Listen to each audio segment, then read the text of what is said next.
course, in this situation, frequently you have to have another player hold it because of that gusting wind. Selig wants to try it one more time without somebody holding the ball.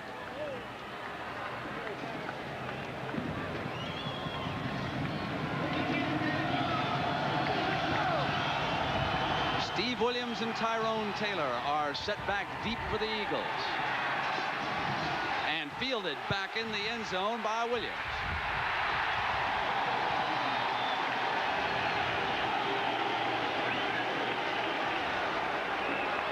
Boston College, of course, is led by the most exciting player in the college game today, Doug Flutie. Strahan is a very dependable performer, and Troy Stratford has been nursing a hamstring injury. Kelvin Martin, an explosive receiver. Phelan is Flutie's roommate and his favorite target. Now Casparillo goes in to replace the injured Gieselman in their starting lineup.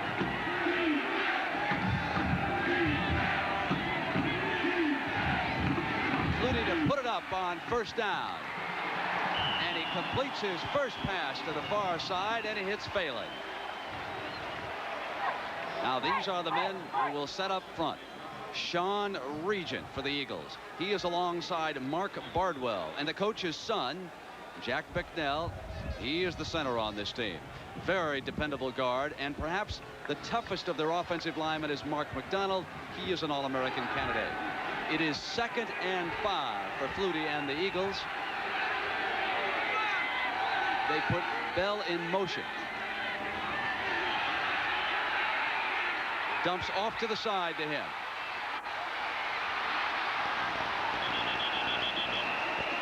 And immediately Doug Flutie opens up with 2 completed passes right here. John McVeigh made that stop, and speaking of the defense, these are the men. Julio Cortez, a very gritty performer. He's next to Jerome Brown, who's quick. Morris, the hard hitter of the bunch. And Fagan is a very, very dependable. He's probably the leader of that group. And Moss is only a sophomore. He has a bright future. Bernie Kosar said, generally, I don't pay much attention to what the other team's offense is doing, but he said, I just want to stand on the sideline and enjoy Doug Flutie. Flutie now with a 3rd and 1 yard, and he's got the first down. Handing it off to his running back, Troy Stratford.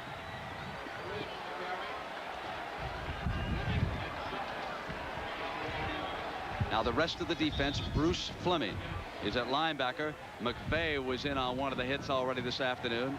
Reggie Sutton, he is one of their leaders, along with Tolbert Bain. Fullington has intercepted 4 passes this year, and Calhoun returns from an injury. We've seen 3 different plays from Boston College in 3 different formations, just what Doug Flutie wanted to do at the beginning of the game. Complete again. Scott Gieselman. We talked about how Doug Flutie likes to spread the ball around too, Brent. We've seen him throw the ball to Phelan once. He threw the ball to a back, and now he's going to find his big tight end, Gieselman, number 83. Again, he is right in the pocket. He's throwing over defensive linemen. Gieselman, the tight end, has been a big factor in their offense. The tight end position for Boston College has caught 42 passes. So Flutie wants to spread the ball around, get the ball to as many receivers, and his tight end is going to be prominent today. Set in the I formation this time. 2 wide receivers out to Flutie's left. Drops it off to Stratford. Short of midfield at about the 48-yard line. Era, anything defensively that the Hurricanes are doing differently right now against Flutie? Well, no, the thing that is really different here is that the Boston College team is really stretching the defense. You can't quite see it from this angle here, but they're stretching it clear across the field. And of course, he's looking downfield. They're covered, and he just dumps the ball off to his outlet man. It's a little slip screen here. They're really putting pressure on the secondary of the Hurricanes. Left hash mark for Flutie this time. And again, he has thrown it complete to the far side, and that is still another first down. Don't you like the way Boston College likes to come out and establish the run? He's thrown every down. Well, that's what we expected from Doug Flutie. Regardless of the weather conditions, he's going to come out and throw the football. Martin is terribly explosive. 10 more yards on the gain. And he has come back home to the state of Florida. First down. The ball is at the Miami 42-yard line for Flutie. The tailback Right straight ahead with Bell. Penalty flag is down.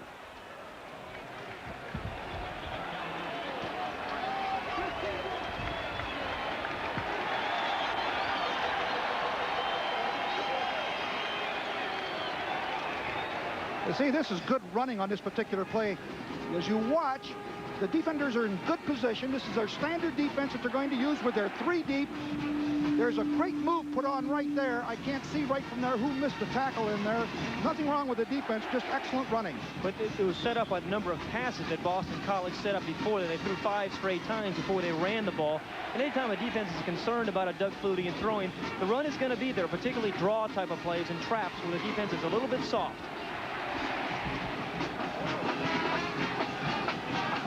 Phelan is flanked to Flutie's left. Strahan is the setback. Flutie to throw again, and he's got to complete to Gieselman. They are short of a first down.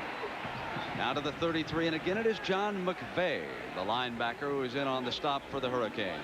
The key so far here, Brent, has been that Doug Flutie's got excellent protection from his offensive line. Now watch what's going to happen here. He's going to drop back. The offensive line's got those arm outs. There's nobody there blocking Flutie's vision. Gieselman, again, the tight end, finds an open area there in the coverage. Miami is using a lot of man-for-man coverage on the short routes underneath, and if you continue to do that, this is the kind of day that Flutie's going to have. Second and short, and Casparilla has checked in at tight end.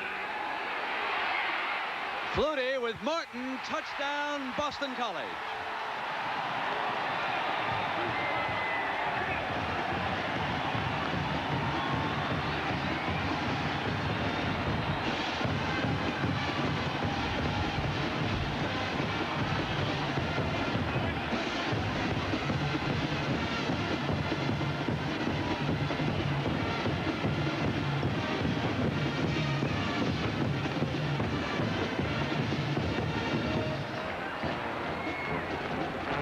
Hayden said, Coach, we got to love the way BC establishes that run and goes out after a team. Don't you love that? You used to do that, didn't you, Era? Come out like this? Exactly. I ran the ball, but I didn't have a Flutie all the time. I understand. Kevin Snow adds the extra point. Boston College moves 84 yards in 8 plays. Well, this is the first throw to Kelvin Martin. Remember, Brent, what makes Flutie so difficult to defend, he's throwing the ball all over the place. We've seen Phelan catch the ball. Gieselman caught a couple passes on the drive. And now Kelvin Martin, their big receiver, catches the ball for the end zone. Good protection here for Doug Flutie once more. But again, the key here, great protection and a change-up in the receivers. Now we come back. We'll watch Bernie Kosar go to work. It's 7-0 BC.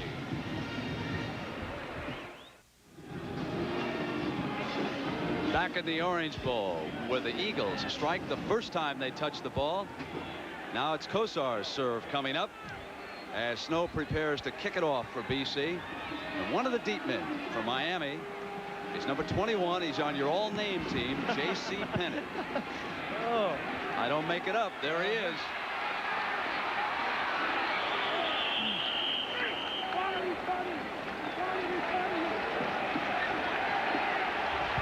Let's take a look at the error. You see the circled flyer is Fullington, the freshman safety man. He's got a habit of coming up to support. He starts back. He's supposed to take the middle third. Now he comes back up, and Bain, the left corner man, is beaten with no support from Fullington. The error was made by number 19. Brent, I'm tell you what, I'm awful happy that Era's in charge of defense today, because I don't think there's going to be much. We'll wait and see now. Hang on, Pat. You haven't done a very good job yet.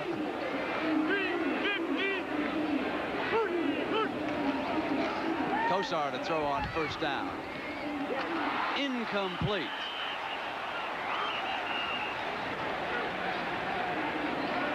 He has thrown 23 touchdown passes this year. And here's the freshman who steps in for the injured Highsmith, Melvin Bratton.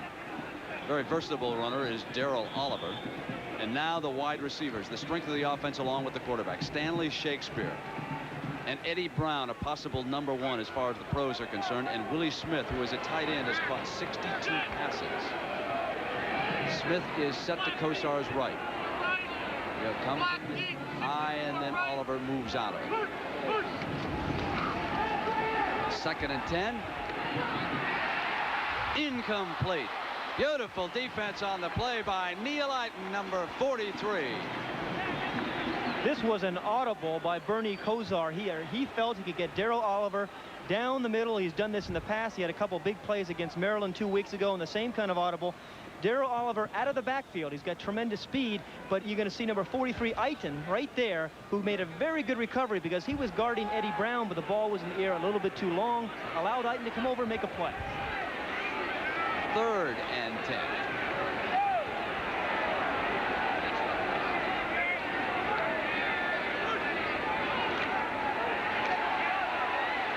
Penalty marker is down. And it was thrown by the umpire right into the middle of that line where holding frequently takes place as they were trying to offer Kosar a little extra protection.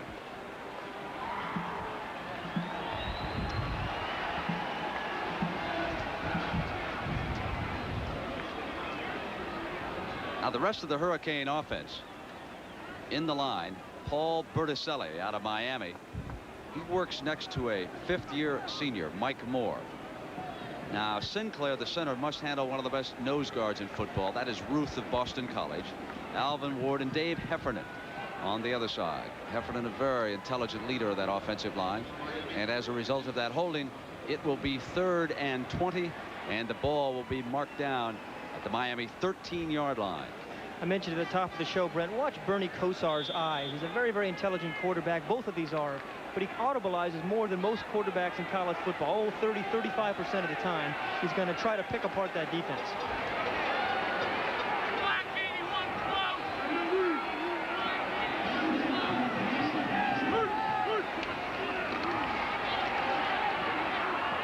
Once Brown jumps up and makes a spectacular grab, but was he in bounds? I'm not so sure. He was out. Excuse me, Brent, I'm not so sure I would have taken that penalty because you gave Kosar another opportunity. And he almost pulled it off. Here we see from an end zone shot. One of the things that Boston College is doing is that they're camouflaging their coverage as well, particularly Pereira. And he almost goes up the sideline here. He steps out of bounds, apparently, and he just missed getting the first down. Let's take another look at it. Remember, in college football, just 1 foot has to come down. Eddie Brown catches the ball, and it's clearly out of bounds. The official was right there, and Miami will punt. Rick Tootin will punt, and there is Martin set to return it. He is the man who scored the touchdown for Boston College. He slips 1 tackler, but not the second. And Doug Flutie will have it for the 2nd time at the 45 after that 45-yard punt and a 3-yard return. Coach Jimmy Johnson conferring with one of the officials, upset about something that transpired on the field. He, of course, came to Miami from Oklahoma State, and a couple of weeks ago experienced, I'm sure, the toughest game he's ever been involved in as a head coach when the Hurricanes squandered a 31-point lead. On 1st down, here he comes throwing again. He's still perfect on the afternoon. Throws to his running back, Ken Bell, coming out of the backfield.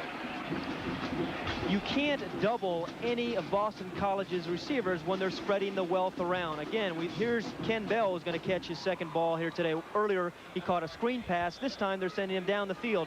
Once more, the protection's pretty good. And it's funny, you watch Doug Flutie, he has an interesting way after he throws the ball. He gets his body out of the way. He rarely takes a hit after he throws the ball. And also, I think it prevents him from getting injured as well. Strahan now is set in front of Bell. The Eagles come out of the eye, and Flutie moves the pocket himself to the right, and it's complete. On the deflection, I was all set to say there's his first incompletion, and Martin makes the spectacular grab. Well, Doug Flutie surprises us all, Brent. Don't believe me.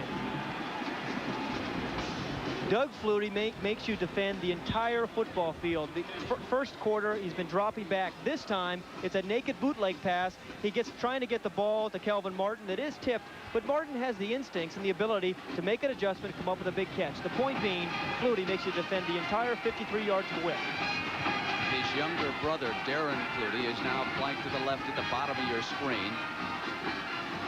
Hands the ball off, and bolting up the middle was Troy Stratford. 1st down for the Eagles. This is only the second run we have seen from Boston College. We promised you a lot of offense, and believe me, that's what you're going to see it. When you're passing the ball as well as Boston College is, you're going to have some success running sprint draws and draw type of action. Troy Stratford, who was a question mark today with a hamstring injury, he means an awful lot to their offense because he has the capability, Brent, of going the entire distance. But there they used him wisely after a series of passes by Flutie.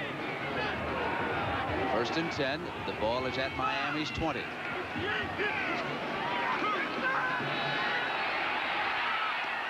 Complete again to Stratford. 5 more yards. You can see the problem that there's a real dilemma for the Miami team. How to handle this guy Flutie, as we talked at the top of the show. They attempted to blitz or bring pressure one time, and that's when they ran that little draw in there. But it's awful tough to handle a guy like Flutie. Too much versatility. You're in charge of stopping him today. Oh, well, it isn't over yet, Pat. Give me a chance. We'll hold him under 50. All right. 2nd and 5. He is 10 of 10 and averaging better than 10 yards of reception. Thrown for 1 touchdown already. Now it's 11 of 11. Stratford's got another first down at the Miami 5.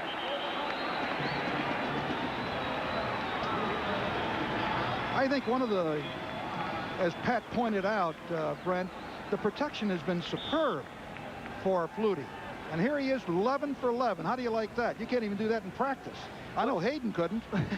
You're right. I couldn't do it in warm-ups either.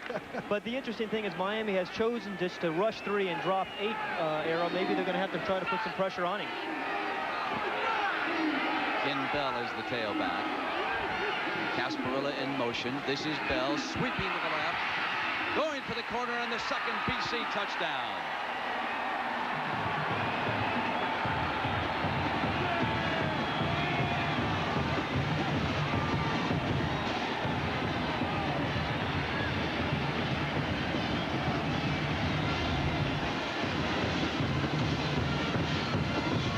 There could not be any doubters, Era, about the performance of not only Flutie, but this Boston College football team now. The way Coach Jack Bicknell has built a power in the East. He's done a remarkable job, and these were that was 2 excellent drives on the part of the Eagles. But I'm wondering right here whether or not Miami is still shell-shocked from that Maryland game.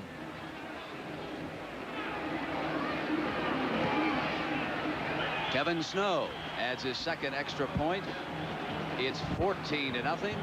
You know, when you have to defend the run, you have to be a little bit more aggressive. But the problem with playing Flutie is that he makes you play soft because he throws the ball so doggone well. But here they come right down by the goal line with Ken Bell off tackle. Their offense has the power to run the ball off tackle, yet they can finesse you as Doug Flutie drops back and finds that open man. We'll be back at the Orange Bowl in a moment. Era, what about Miami's defense that time?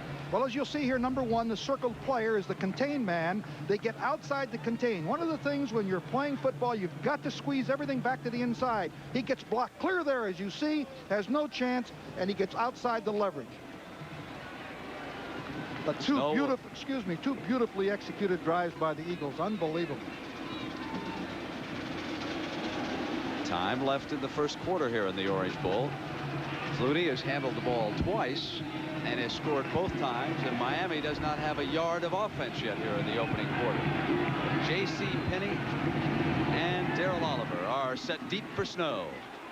Oliver runs up, fields it at the 7 and fumbles. Picks it back up and stepped out of bounds near the 20-yard line, about the 21-yard line. And here comes Kosar.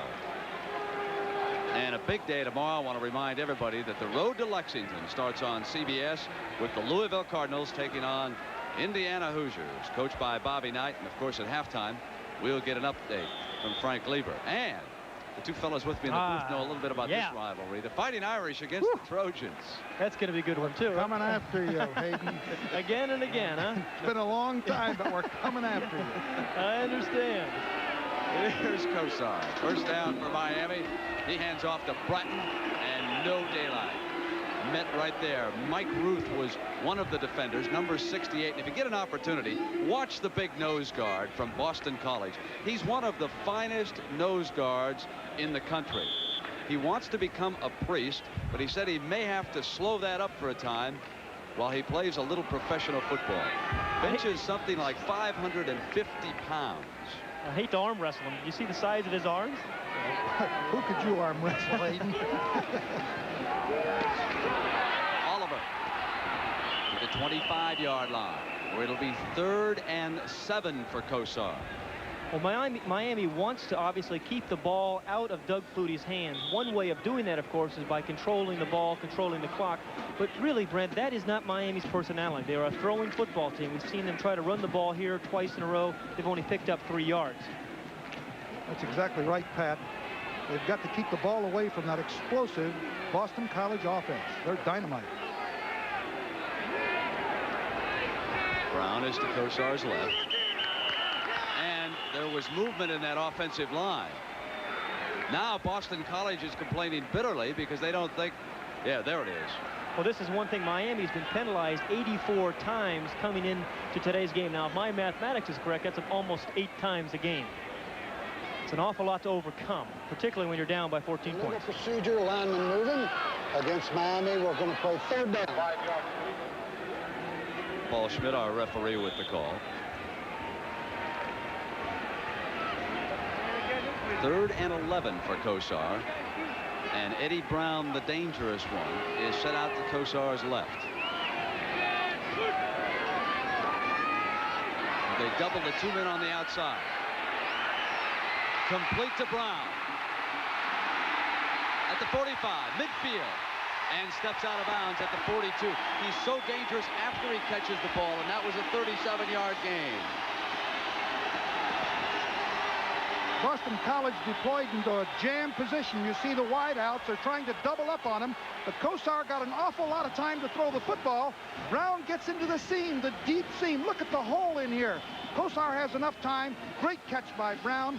Not only that, he can run with the football. Kosar is explosive as well, and here they come. Boy, he picked up 2 nice blocks by his wide receivers there, one being Stanley Shakespeare. Pat, there's a 1st down for the Hurricanes now at the BC 41-yard line. This is Oliver. And the defense led by Chuck Gorecki, number 95, closed down. You know, we talk so much about Doug Flutie. You don't realize how good Boston College's defense is as well. It's a very good defensive team. They put some pressure on people. They've played a big league schedule the last few years and done very well. They have their stiffest test today, I believe, in Bernie Kosar.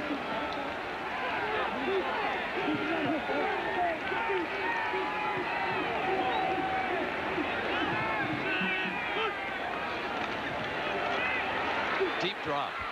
Sets it up beautifully to the screen. This is Bratton. Gets down to the 30-yard line for a 1st down. That 2nd effort by Bratton earned Miami the 1st down. Romanowski, the linebacker, finally brought him down.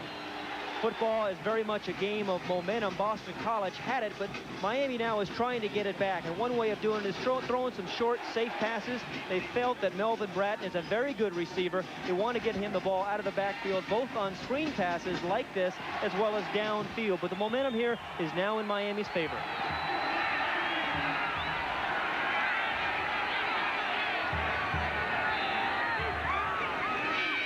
Bratton. As soon as Kosar turns his back on the defense, Boston College said they're coming with the delay. And that time they read it perfectly. They said that Kosar will never turn around and throw back at you once he shows you his back. And here you can watch the linebackers looking in to try and read. There's the turn.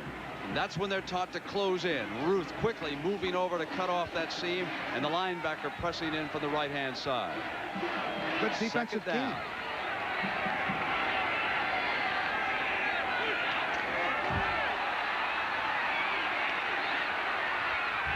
Complete, and it's Brown again working the sideline, but he is short of the 1st down, and over there was Tony Thurman. Brent, just as Boston College came out, as we said, and they were going to change formations and throw the ball around, so is Miami staying true to form and trying to throw the ball early in the football game to its wide receivers. This is the second or third time he's gotten the ball to Eddie Brown, this time on an out cut. It looks like he did pick up the first down. He got 1 foot in, or actually got 2 feet in. He did a beautiful job of getting that first down, Pat. And when Eddie Brown has the speed that he has, you obviously have to respect him deep. We saw him catch 137-yarder, and that allows you to throw those out cuts. Ball at the BC 18, fumble, recovered by Kosar. Remember, that's a defensive scheme that Boston College wanted to use. Mike Ruth on the center, Sinclair. They felt they could back him up into Kosar, maybe create some exchange problems between Ruth, the center, the nose guard from Boston College, against Sinclair, the center from Miami. One of the problems also for the defense on both sides is that they can both grab big chunks of yardage. Just because it's 2nd and 10 now doesn't mean anything, or 3rd and 10. They can grab it in a hurry. Brown is to Kosar's right, and Stanley Shakespeare goes to his left. Movement again, and penalty flag comes down.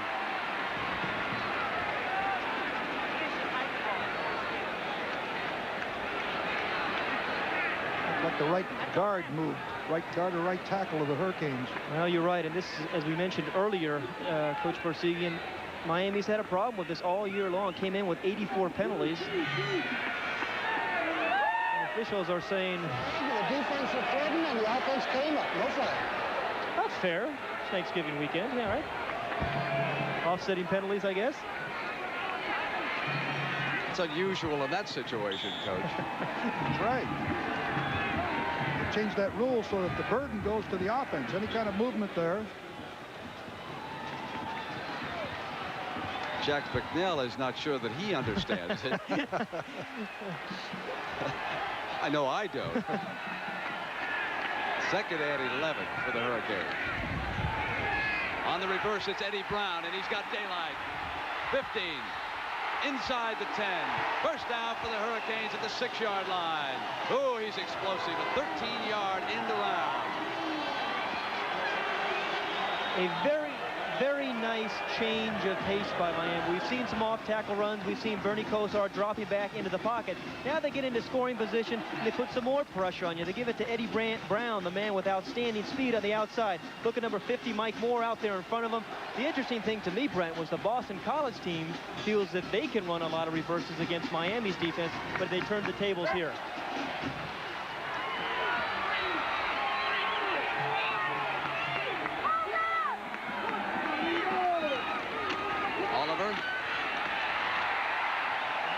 To the 2.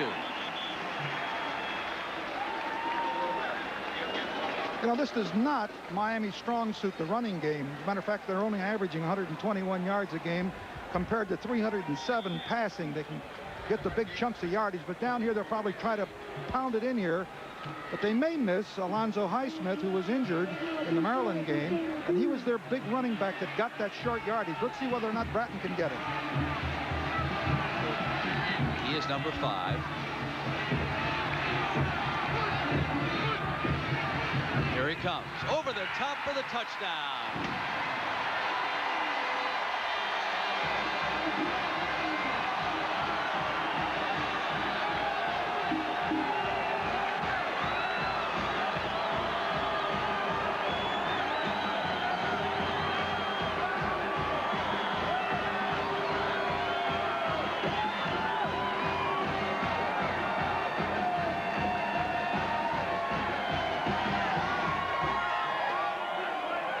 David Heffernan, number 52, the right tackle, helped open that hole. And then Bratton did the rest by going over the top and extending his arm on into the end zone. And this is Greg Cox. Ooh, we got a little ricochet on that one, but it counts just the same. Well, Melvin Bratton answered the question about Highsmith's injury because he did get the tough short yardage here and over the top.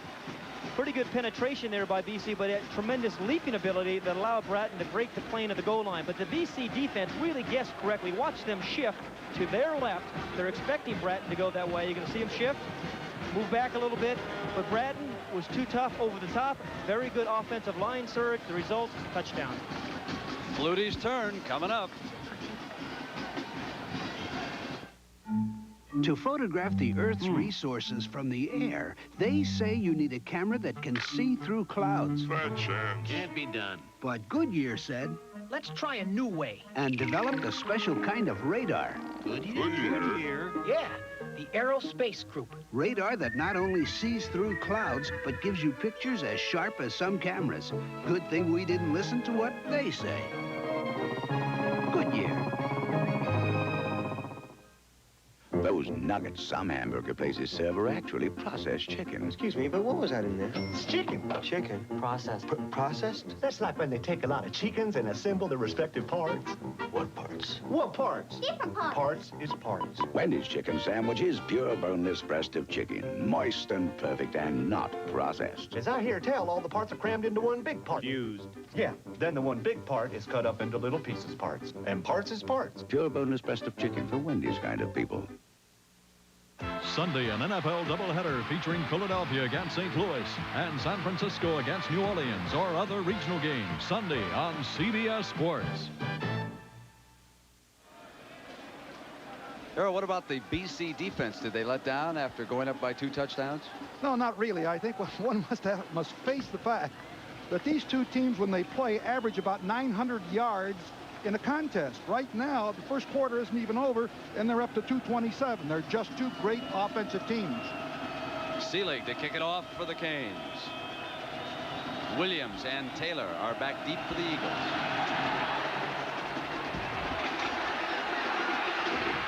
And one of the short men fields it in front of Williams and gets back to the 18-yard line.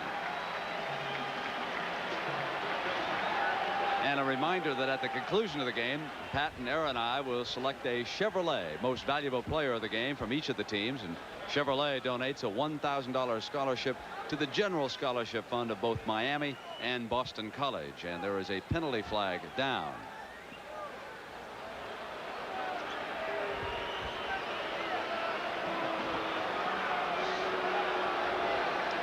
It was a personal foul against Miami. I believe that's their 4th penalty here in the first quarter.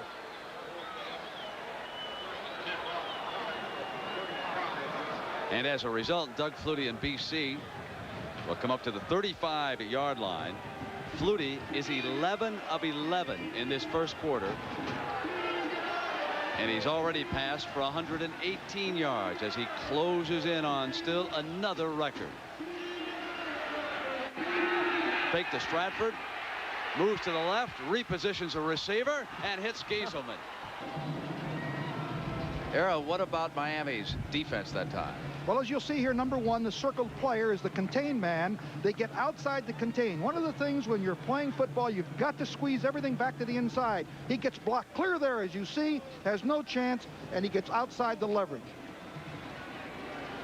But two beautifully executed drives by the Eagles. Unbelievable. Time left in the first quarter here in the Orange Bowl. Flutie has handled the ball twice and has scored both times, and Miami does not have a yard of offense yet here in the opening quarter. J.C. Penney and Darrell Oliver are set deep for Snow. Oliver runs up, fields it at the 7 and fumbles. Picks it back up. And stepped out of bounds near the 20-yard line, about the 21-yard line. And here comes Kosar.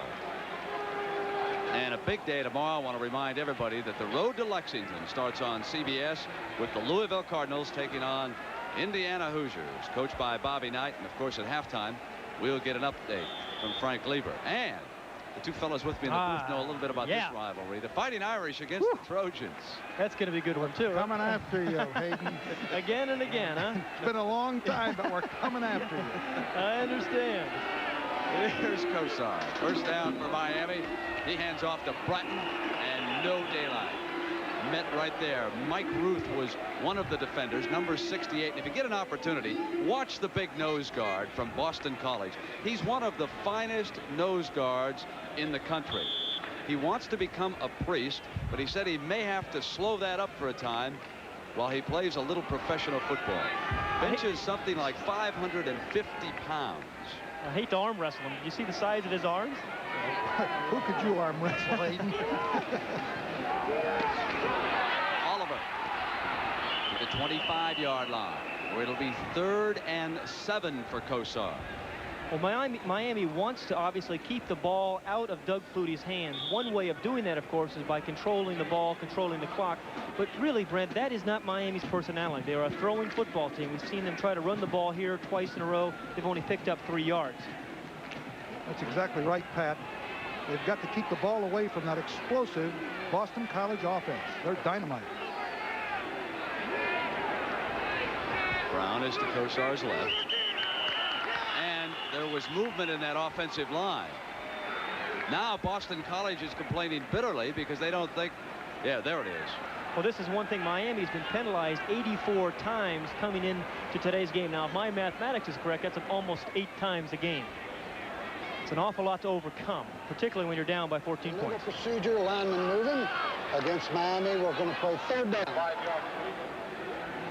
Paul Schmidt, our referee, with the call. 3rd and 11 for Kosar. And Eddie Brown, the dangerous one, is set out to Kosar's left. They double the 2 men on the outside. Complete to Brown. At the 45, midfield. And steps out of bounds at the 42. He's so dangerous after he catches the ball, and that was a 37-yard gain. Boston College deployed into a jam position. You see the wideouts are trying to double up on him, but Kosar got an awful lot of time to throw the football. Brown gets into the seam, the deep seam. Look at the hole in here. Kosar has enough time. Great catch by Brown. Not only that, he can run with the football. Kosar is explosive as well, and here they come. Boy, he picked up 2 nice blocks by his wide receivers there, one being Stanley Shakespeare. Pat, there's a 1st down for the Hurricanes now at the BC 41-yard line. This is Oliver. And the defense led by Chuck Gorecki, number 95, closed down. You know, we talk so much about Doug Flutie. You don't realize how good Boston College's defense is as well. It's a very good defensive team. They put some pressure on people. They played a big league schedule the last few years and done very well. They have their stiffest test today, I believe, in Bernie Kosar.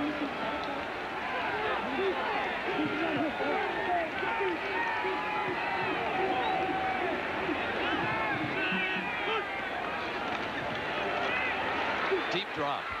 Sets it up beautifully to the screen. This is Bratton.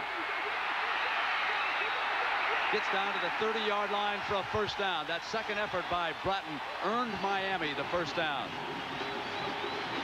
Romanowski, the linebacker, finally brought him down. Football is very much a game of momentum. Boston College had it, but Miami now is trying to get it back. And one way of doing it is throwing some short, safe passes. They felt that Melvin Bratton is a very good receiver. They want to get him the ball out of the backfield, both on screen passes like this, as well as downfield. But the momentum here is now in Miami's favor.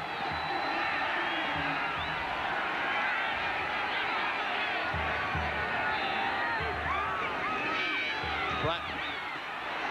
As soon as Kosar turns his back on the defense, Boston College said they're coming with the delay.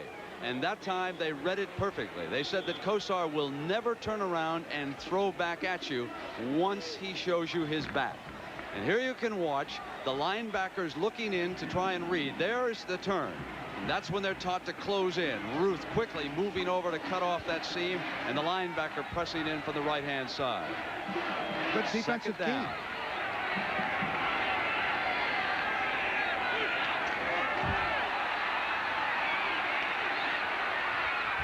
Complete, and it's Brown again working the sideline, but he is short of the 1st down, and over there was Tony Thurman.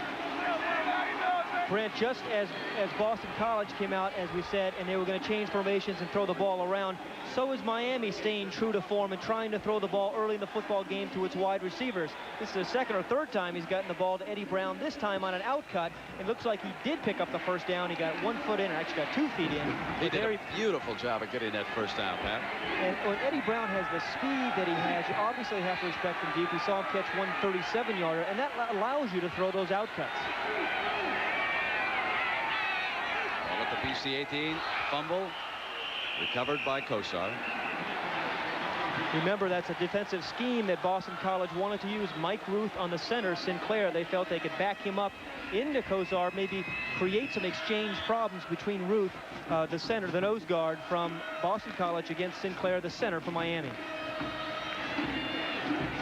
One of the problems also for the defense on both sides is that they can both grab big chunks of yardage.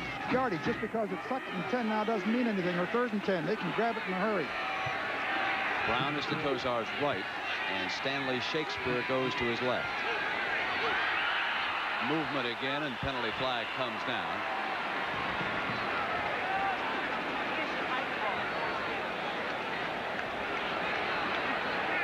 Like the right guard moved. Right guard or right tackle of the Hurricanes. Well, you're right, and this is, as we mentioned earlier, Coach Bersigian, Miami's had a problem with this all year long. Came in with 84 penalties. Officials are saying the defense was threatened and the offense came up. No flag. That's fair. It's Thanksgiving weekend. Yeah, right. Offsetting penalties, I guess. It's unusual in that situation, Coach. That's right. They changed that rule so that the burden goes to the offense. Any kind of movement there. Jack McNeil is not sure that he understands it. I know I don't. 2nd and 11 for the Hurricanes. On the reverse, it's Eddie Brown, and he's got daylight. 15. Inside the 10. First down for the Hurricanes at the 6-yard line. Oh, he's explosive. A 13-yard end around. A very, very nice change of pace by Miami. We've seen some off-tackle runs. We've seen Bernie Kosar dropping back into the pocket. Now they get into scoring position, and they put some more pressure on you. They give it to Eddie Brown, the man with outstanding speed on the outside. Look at number 50, Mike Moore, out there in front of him. The interesting thing to me, Brent, was the Boston College team feels that they can run a lot of reverses against Miami's defense, but they turned the tables here.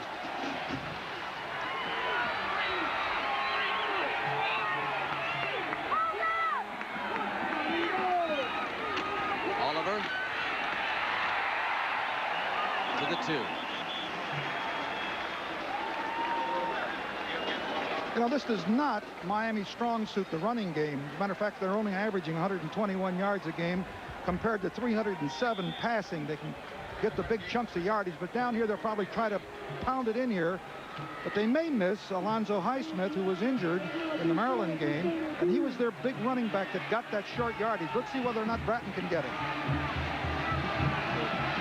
He is number 5. Here he comes. Over the top for the touchdown.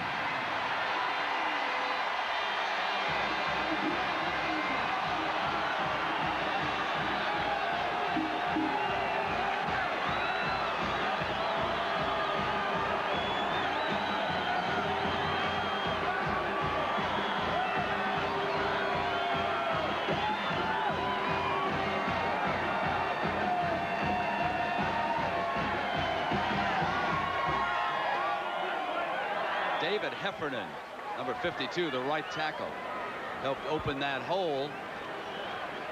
And then Bratton did the rest by going over the top and extending his arm on into the end zone. And this is Greg Cox. Ooh, we got a little ricochet on that one, but it counts just the same. Well, Melvin Bratton answered the question about Highsmith's injury because he did get the tough short yardage here and over the top. Pretty good penetration there by BC, but a tremendous leaping ability that allowed Bratton to break the plane of the goal line. But the BC defense really guessed correctly. Watch them shift to their left. They're expecting Bratton to go that way. You're going to see him shift, move back a little bit. But Bratton was too tough over the top. Very good offensive line surge. The result, touchdown. Flutie's turn coming up. Earl, what about the BC defense? Did they let down after going up by 2 touchdowns? No, not really. I think one must face the fact that these two teams, when they play, average about 900 yards in a contest. Right now, the first quarter isn't even over, and they're up to 227. They're just two great offensive teams. Seelig to kick it off for the Canes. Williams and Taylor are back deep for the Eagles.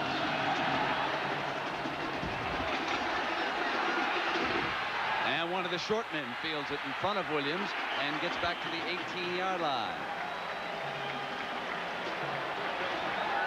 And a reminder that at the conclusion of the game, Pat and Aaron and I will select a Chevrolet Most Valuable Player of the game from each of the teams. And Chevrolet donates a $1,000 scholarship to the General Scholarship Fund of both Miami and Boston College. And there is a penalty flag down.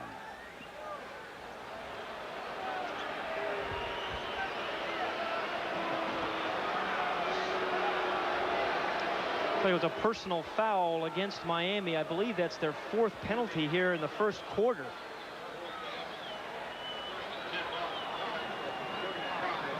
And as a result, Doug Flutie and BC will come up to the 35-yard line. Flutie is 11 of 11 in this first quarter.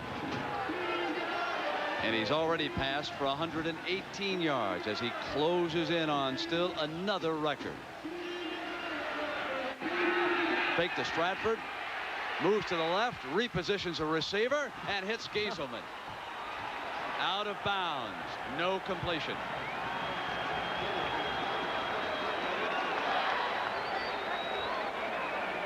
Bernie Kosar, who directed Miami to its first touchdown, has pulled them to within 7. There's the pass distribution. We talked about that so much here at the top of the show in the first half. Look how Flutie is spreading the ball around. That's what makes him difficult to defend. And then after he's thrown the ball around to a number of different people, they run a draw or a trap, and you've got a halfback in the defensive backfield. And that was his first incompletion in the game. Stratford and Strahan are set behind him in the eye, and Flutie will sprint out to the right. To Martin, incomplete. Brent, the coverage is a little bit better in this series of downs for the Hurricanes. I think they're getting more familiar with what Flutie does and where the receivers are coming from. They did make a dramatic change in the coverage of their underneath people, the linebackers and the outside backers, along with the strong safety. Hadn't done it for a number of weeks. Here we take another look at the entire defense. You can see the coverage is much better here. Of course, he slipped and fell right there. I didn't realize that. I guess that was Calhoun that slipped and fell, number 2. Third down and 10.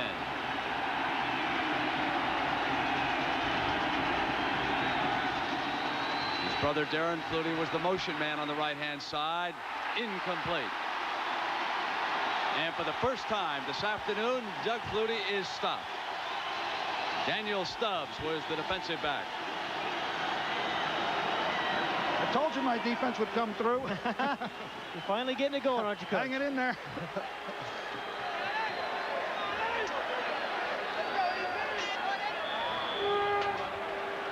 14-7, Boston College leading Miami. Steve Peach, a quarterback on this BC team, will punt. No one plays much quarterback except number 22. That's Eddie Brown.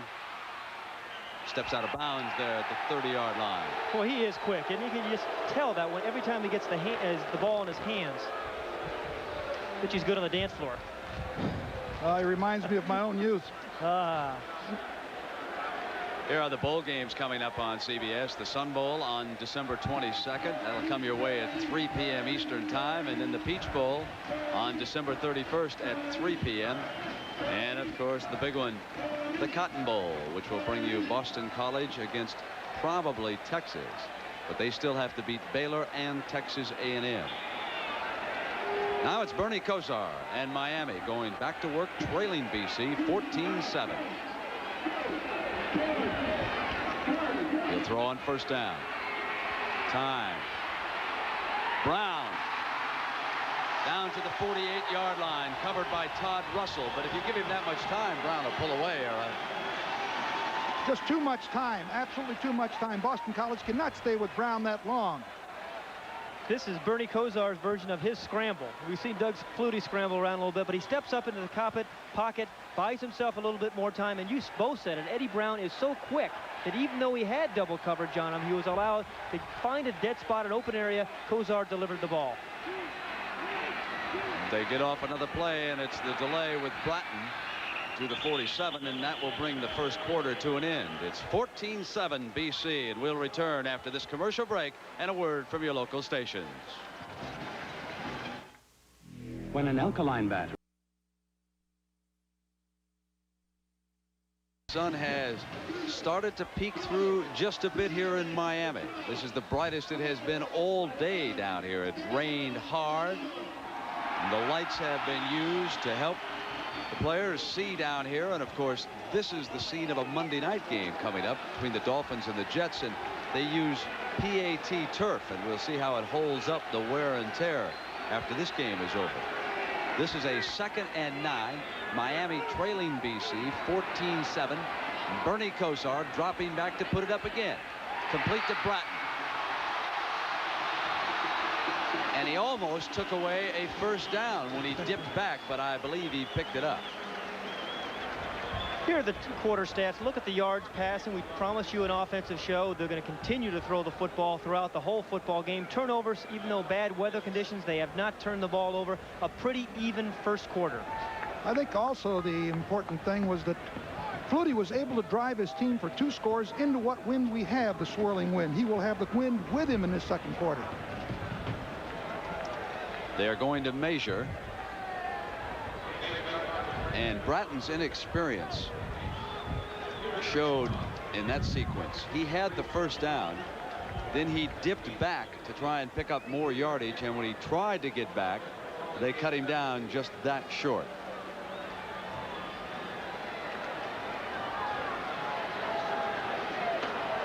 Bernie Kosar's also had a very good first quarter. I'm certainly not disappointed with either one of these. Different styles, but they both get the job done. They're not getting to him either, are they, Pat? Not putting much pressure on him. You're right. Short yardage formation by Kosar. And it's Bratton for the first down. Fumble. And it goes out of bounds. Miami's ball. David Pereira was over there for BC, but he could not get a handle before it went out of bounds. So often on short yardage, if the back can get through the initial wave, and here he picks up a nice block and gets outside, and then really tries to run over Pereira, the ball does pop out. The BC players are there to try to make the recovery. Didn't have possession before he went out of bounds. Actually didn't have possession at all. That was number 36, Peter Holy. But a first down for the Hurricanes. After that 16-yard gain, ball is inside the 25. And on first down, they run off tackle to the right side. David Thomas made the stop on Warren Williams, who was checked in.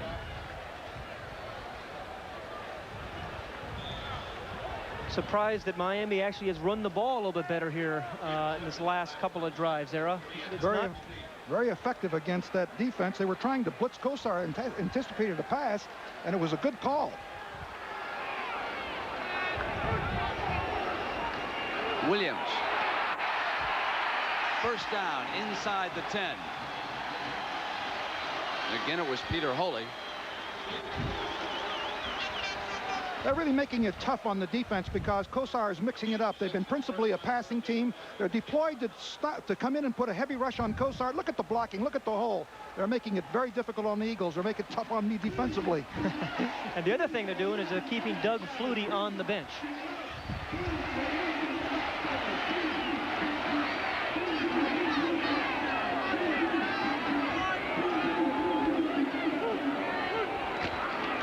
Bratton stopped by the middle of that BC defense. You know that Mike Ruth is down there someplace on that stop. It's a pretty good guess. But they have not been able to get to Kosar. We expected Ruth to be able to get to Sinclair, but Ian Sinclair, number 76, the Hurricane center, is doing a pretty good job on him because they have not sacked Kosar, pressured him maybe a little bit once or twice.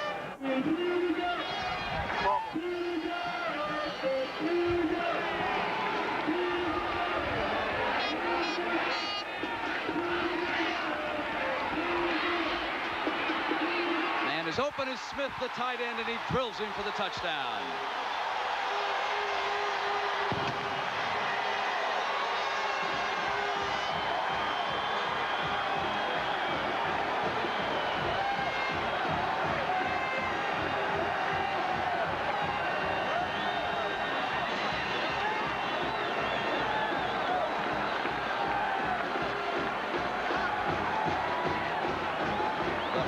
Hurricanes of Miami have come hustling back into this one in the first half after trailing 14-0.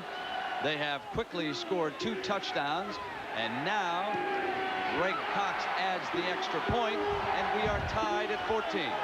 Bernie Kosar can throw different types of passes. He has different types of touch. This time you're going to see him absolutely drill the ball to his tight end, Willie Smith. Remember, this is a man who came into the game with 62 receptions. Here, he tries to get the ball, Kosar does, outside first, but he's double covered, so then we told you he was going to get the ball to his tight end, Smith. Smith is a marvelous athlete, and you're going to see the height.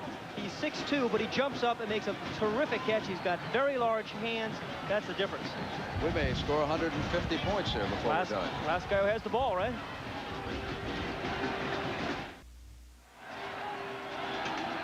Back in the Orange Bowl, and you can see how quickly Kosar took the Canes in for their second touchdown. Seelig kicks it off, and again it is fielded by one of the short men, and he is brought down at the 27-yard line. Let's take a look and see what happened. The circled player is number 17, Tony Thurman, the leading interceptor in the country with 10. But watch as he makes a mistake, and he moves to his right. Kosar reads it. You see him, he should be center fielding here. And Kosar drills the ball so fast and hard in there, Thurman cannot get back. And that is a touchdown. Almost the same mistake that was made by Miami when Boston College scored. Doug Flutie brings the Eagles to the line of scrimmage at the 29. Throws on first down. Incomplete, and the ball should have been caught by Ken Bell. Era, you just mentioned the same mistake being made. That's what happens, though, when you throw the ball around. We saw Eddie Brown catch a number of receivers from number of balls from Kosar, allowed that tight end to not get as much attention. But, you know, the thing about it, Pat, is the very thing that both coaches talked about defensively was to avoid the big play, stay in a 3 deep, give them shelter. But they've been burned twice, each team.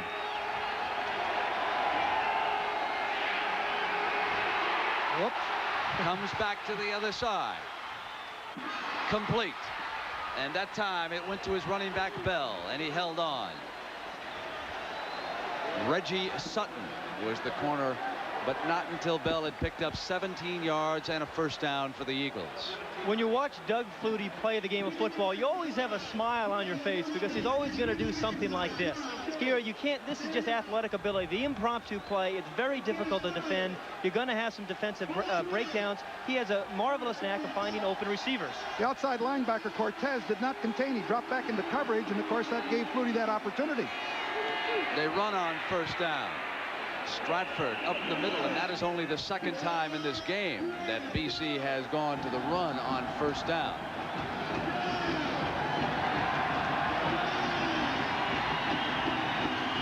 And a big round of applause as the haze starts to lift over downtown Miami.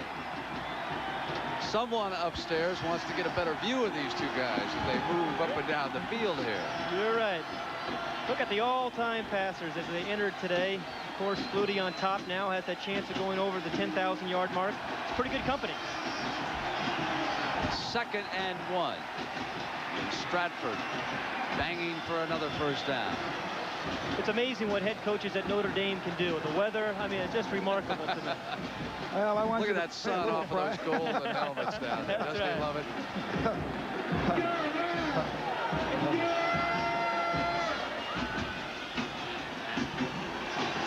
Well, this is not going to be a defensive battle, that's for sure. When did you figure that out? You want to go out and when you guys gave me the defensive responsibility. Ball is at the 42 now on first down. And right out to the side it goes to Stratford. Out of bounds inside the 35, but there's a penalty flag down. Boy, Troy Stratford had a bad hamstring coming into the football game, and you really saw the effects of it there, Brent. He just could not really take off on that leg.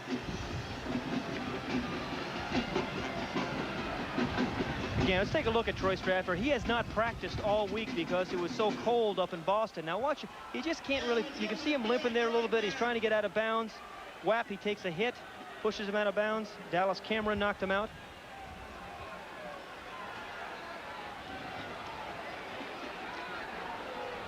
And they must not be sure either.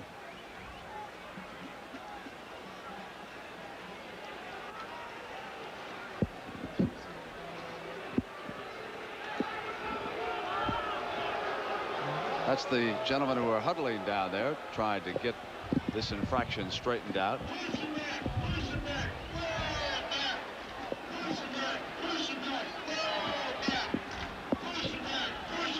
We're going to bring in one more, I think, for maybe they'll just take a vote.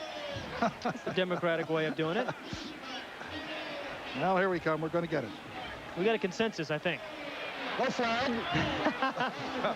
All that, huh? Oh, my. Say, oh, boy. Johnson is really heated. This guy just want a little air time, I guess.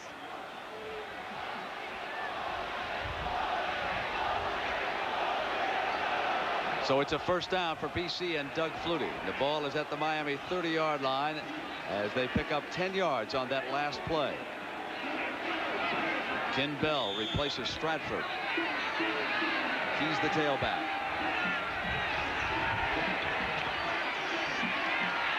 Flutie sprints to the left, outruns the defender,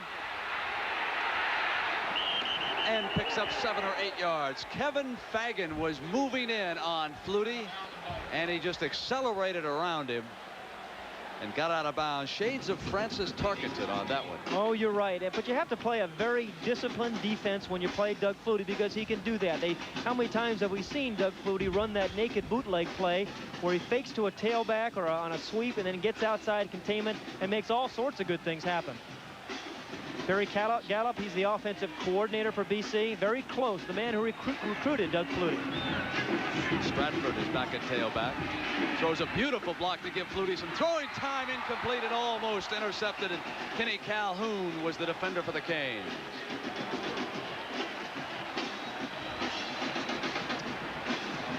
Amazing thing about both quarterbacks today is they have not thrown many interceptions. Good coverage this time, as you see. Ken Calhoun, number 2, will get right in the perfect position. It looks like Flutie's got his receiver right there. He almost intercepted the ball. Good coverage on the part of Miami. And there's a penalty against the Hurricanes. Face mask against Miami. First down. And a first down for the Eagles, who are inside the 20-yard line as a result of that infraction. And Coach Johnson is getting more and more upset by the minute. He's trying to figure out how to stop this ball club, and no one else has done it, Jim. You're just going to have to outscore them. They'll go to one running back in this formation.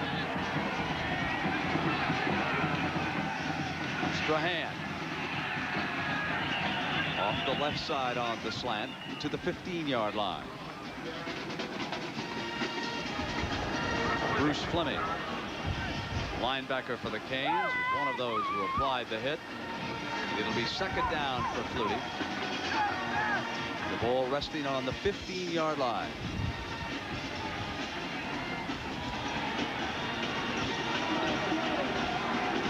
Casparillo, the BC tight end, set to the right. Stratford is back. Stratford slipped a bit as he got inside the 10-yard line. Has to get to the 8 for a first down, and Calhoun brought him down.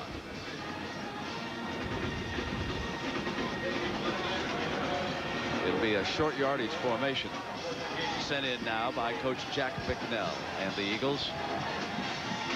I think it was last week when they got hooked up with Syracuse in a tough ball game in bad weather conditions. Boston College demonstrated that they can run the football when they need to. But the versatility, of course, of Flutie gives them a tremendous dimensions in both phases of the game, running and passing. You're right, Era. I think it surprised an awful lot of people. BC ran for, what, 270 yards last week against a very good Syracuse defense. Exactly right. 3rd and 1 for Flutie and the Eagles. This is a situation where they like to give the ball to Strahan over the top. He's been very successful. Interesting, Pat, because they switch him to the tail. Fake him that time. Flutie wants to throw it and gets past Fagan, has the first down, and I think he dove for the touchdown. He did. He is remarkable. How do you defend that?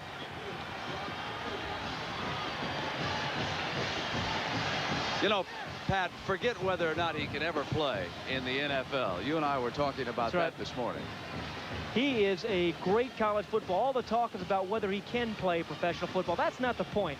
It's irrelevant. The point is he's one of the greatest college football players of all time, the most exciting player that I've ever seen, and that's what's at issue. He may or may not have a successful pro career, but that's what now we're concerned with today. Kevin Snow to attempt the extra point for the Eagles. And they've jumped right back into a 7-point lead. I mentioned that on short yardage, Boston College generally likes to give the ball to number 33, Steve Strahan. And here he does. He fakes it to him over the top, and Flutie's out on the corner again. This is a very dangerous place for Doug Flutie to be defensively. Shows some strength. He breaks the tackle there. He knows where the end zone is. Good block by Kenny Bell, 24, sealing up on the defensive back.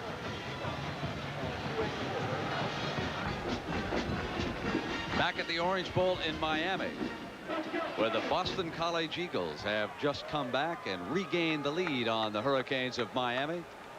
That's the time remaining in the first half, and now it is Mr. Kosar's turn to go to work against that Eagle defense. 21-14 in the first half already. J.C. Penney is back deep with Darrell Oliver. This is Penney. Out to the 18-yard line.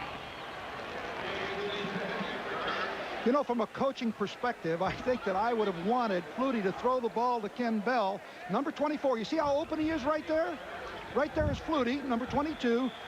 Now he runs the ball, and you take a risk. You take the risk of an injury. Now, Flutie is a great runner and a tough little guy, but why take the risk? He could have thrown the ball to Bell. Those coaches always want to take the fun out of it. Don't they? I know. I mean, I want to see the guy dive in the end zone. Right? I'll tell you. Yeah, but Ken Bell wanted the ball.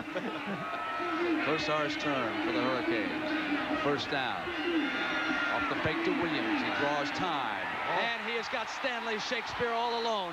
A coverage mistake inside the 40, the 35, and down to the 32-yard line. Stanley Shakespeare and Neil Eiton finally brought him down after a 49-yard gain. Kosar to Shakespeare. Brent, when you said coverage mistake, you're absolutely right. Remember all the balls that Eddie Brown, number 40, has caught today? Well, here's what happens when you start getting concerned with Eddie Brown. The other wide receiver, the flanker, number 6, Stanley Shakespeare. Now, there should have been a linebacker or somebody there in the middle of the field to try to take that away. There was nobody there. There was a big hole. And Kosar, again, with the eyes, he always has the vision. He finds the open man on the field. He spreads the ball around, too, as well. And he has hit 7 in a row after missing his first 3 passes today for a total of 143 yards. There's that deep drop. He sets the screen with it, and there's Bratton. Bratton breaks a tackle and gets to the 25-yard line. David Pereira, the strong safety, brings him down. He's 3 yards short of a first down. But you have to like the play selection by Miami. They'll go downtown, come up with a big play downfield like we saw to Shakespeare. Then you're concerned about that. The next thing they do is come out and throw a little finesse at you, a little screen pass after you're dropping deep to try to take away the big play. Good play selection by Miami.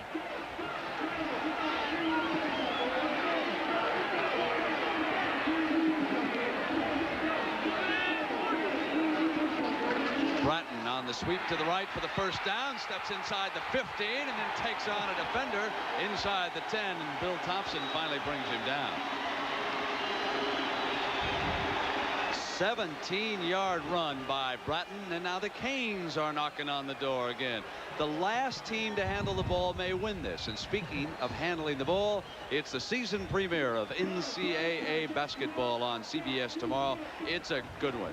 1 p.m. Eastern time. Louisville, coached by Denny Crum, against Indiana and Bobby Knight. And we'll hear from Frank Lieber at halftime of this game. He'll be there covering for us tomorrow. Here it is, 1st and goal for Kosar and the Canes, and he'll put it up. Touchdown, Miami. Warren Williams out of the backfield.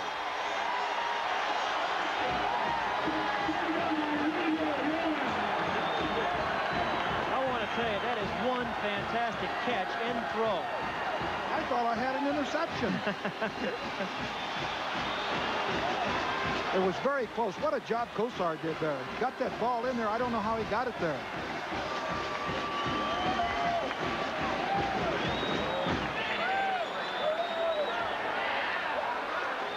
Greg Cox hits this extra point. It'll be 21 all with 7:38 to go in the first half.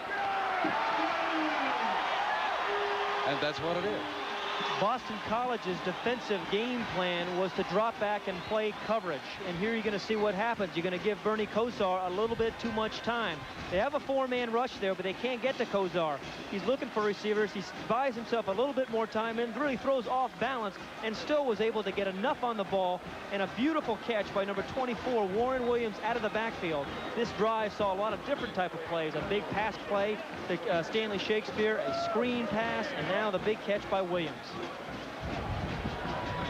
Tyrone Taylor and Steve Williams with Bernie Kosar throwing the final 8 yards of that drive. He was 3 of 3 for 64 yards.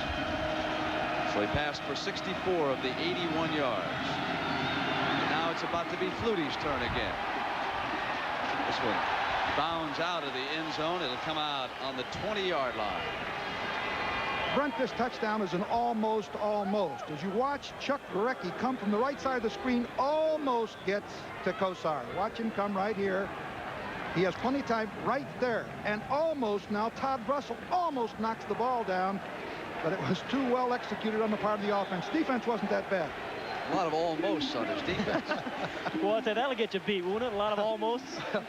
Here's Doug Flutie with his 5th possession. He has 3 touchdowns and 1 punt, as does Bernie Kosar. Stratford is the tailback. They'll throw again on first down. Complete. And that's Gerald Phelan, Doug Flutie's roommate and his favorite target at BC. Era, you really have to enjoy the play selection by both these coaches, both these staffs. Again, we talked about them spreading the ball around. Phelan catches his 2nd pass today. Both quarterbacks are doing a marvelous job of getting the ball to backs and getting the ball downfield, change of paces with some screen passes and some draws and traps. And also the beautiful quick release that Flutie has. Flutie needs just 11 yards now to pass 10,000 yards passing. Hands off that time to Stratford, who was brought down after a yard gain. There's a celebration if you stop him for one play. I was about to say, those defensive coaches are terribly excited about that.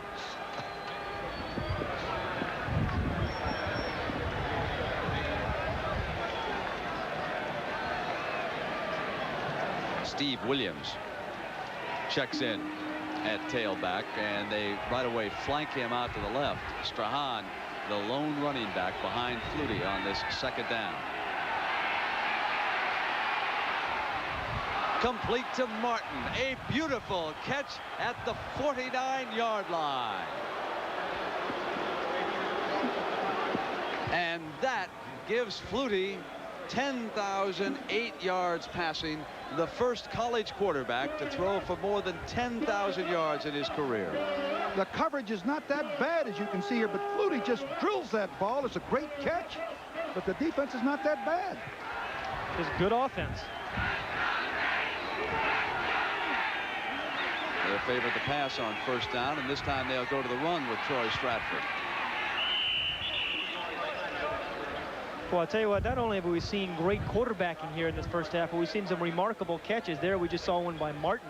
Remember, we saw a great touchdown catch by Williams, and Eddie Brown's come up with some great receptions as well. Well, of course, Sunday afternoon on the NFL, there's a doubleheader on CBS. Philadelphia-St. Louis is the big first game. The 2 second games are San Francisco and New Orleans, and Chicago against Minnesota. The Bears can wrap up a divisional title if they win. This is 2nd down for Flutie, and there was a penalty marker down, and the whistle had blown before the play began.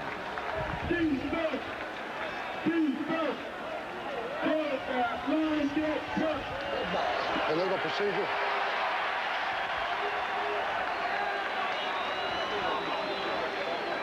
That is Jack Bicknell signaling the formation. Now, that is not the play he is sending into Flutie. Martin delivered the play from the sideline to Flutie. He comes off, but it is the coach who will give Doug the formation. This is a very complex offensive system that BC uses, and we see Doug go to the shotgun for the first time.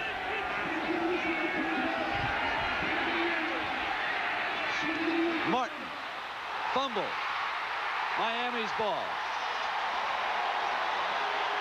Bruce Fleming and Tolbert Bain responsible for that turnover.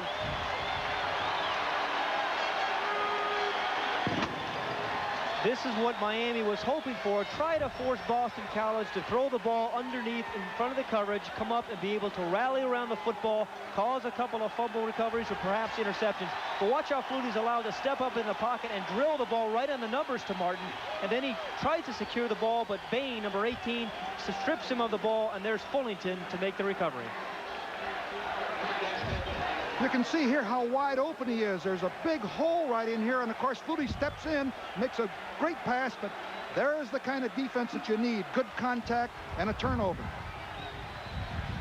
And the first turnover in the game. And Kosar will throw on first down to Eddie Brown inside the 40-yard line as he slid into the 37 with a completed pass.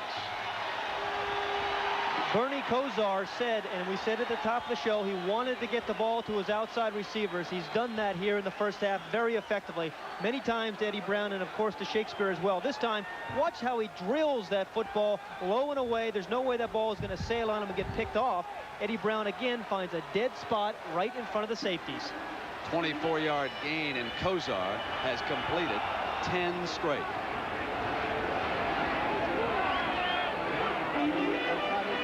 They run Bratton. There's an alley on the left. Out of bounds at about the 27-yard line. Era, you and I were talking about this earlier in the week. Can you remember in a college situation a better matchup between quarterbacks? I don't think I've seen this kind of matchup. As a matter of fact, in my day when I was coaching, if you met one or two great passers and maybe in a 10 or 11 game schedule, that was about it.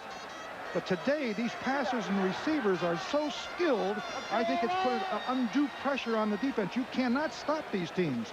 I don't know how you can with 11 people. Well, you know, out you're there. absolutely right. I think 10 years ago or so when I was playing and you were coaching, a defensive coach could rely on a quarterback to make a bad throw or overthrow a receiver to disrupt the drive. But nowadays, as you said, they're so skilled, they're just not going to miss those throws. Time left in the first half. Do you know that 7 of 11 times this year, Kosar has thrown for better than 300 yards? He's a remarkable performer. Very nice young man, very bright.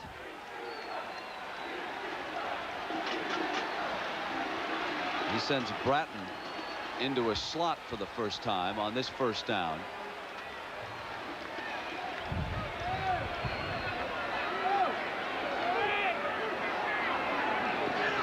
Fumble. BC's ball. Number 50 of Boston College, David Thomas.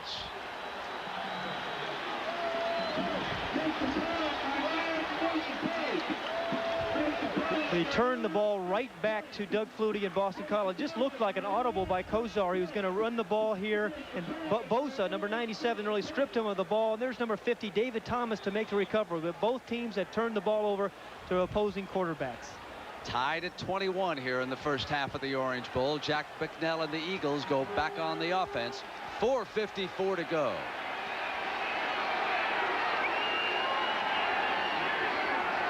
Asparilla in motion. Flutie flush to the right. Throws a completion to Phelan. He is run out at the 42 by Sutton. You never quite know where Doug Flutie is going to end up. This play was designed for him to drop back in the pocket and try to find a receiver. But again, you cannot defend the impromptu play. He can't find anybody right there, so he turns and spins. And he's got the quickness and speed to get away from a rush. And that's what gives his receivers like Phelan an opportunity just to find an open spot. There was no contain on the left side. And that was the big problem. It allowed Flutie to come back to the outside. You've got to keep him squeezed in. 2nd and 1. Here's Stratford. Has the first down. You know, They'll have the ball at the 45. One thing, Era, that I've noticed against BC, what I would try to do a little bit, I think, with Flutie is really give him some inside rush. We've seen Flutie step up into the pocket a couple of times and hit the receivers over the middle. I would like to see him get a little bit more of an inside rush so he doesn't really have so much open area. It's a very good point, Pat, and I think you got to contain from the outside. You can't let him scramble out of the pocket. They have been void of a contained man. He immediately senses it, feels it, and takes it. They run the delay and get nowhere. Stratford, the ball carrier that time. And there's a penalty flag down in the secondary.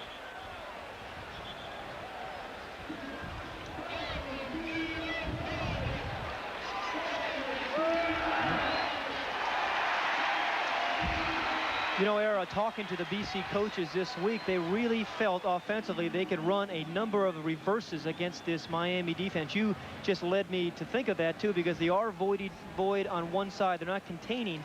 That's what they saw in the films and felt they could run a reverse to those sides.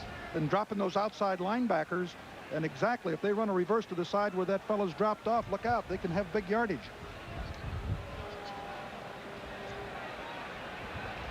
And here's what Doug has done so far. 17 of 21 for better than 200 yards, 1 touchdown. He has run for a second. That's a day's work for 98% of the quarterbacks in the game. For Doug Flutie, it's not even a half's work. He's got 4 minutes and 33 seconds to go. And he's a week away from picking up the Heisman Trophy. And he's taken on a young man who's going to be a serious contender next year, and that's Bernie Kosar. On the delay, Strahan bangs back to the 40. But that'll leave the Eagles with a 2nd and 15 is Bruce Fleming, number 58, who has been very active at that linebacking spot, mirroring Doug Flutie in this game. And he has come up with several big tackles for the Canes, although we certainly don't want to stress too many big tackles in this game. But it's 21 all in the first half. Brad, I'll tell you, if I were to go into pro ball, I wouldn't hesitate to take Doug Flutie as my quarterback right now. Do you have an announcement for us? No announcement. Okay. I'll just tell you I'd take it. Flutie to throw it on 2nd and 15. And Victor Morris. Now here's the got thing. A big paw on it. Yeah, you're right. And Doug Flutie is sensitive about, because of all the talk about his height, about getting balls batted down. Now, lots of quarterbacks get passes batted down. Bernie Kosar has had his share as well. But here he just gets pretty good protection. Remember, these guys are pretty large. And it did get tipped there. But it's going to happen to any quarterback in any given game. Particularly short ones like yourself. Thank you, Era. I appreciate it. What was the score of that Notre Dame SC game a few years ago? 51-0 in 1966, sir. That's the wrong year. I'm talking about 74. Flutie to throw it, and there's penalty flags down on both sides. Incomplete. Miami appeared to be offside prior to the snap.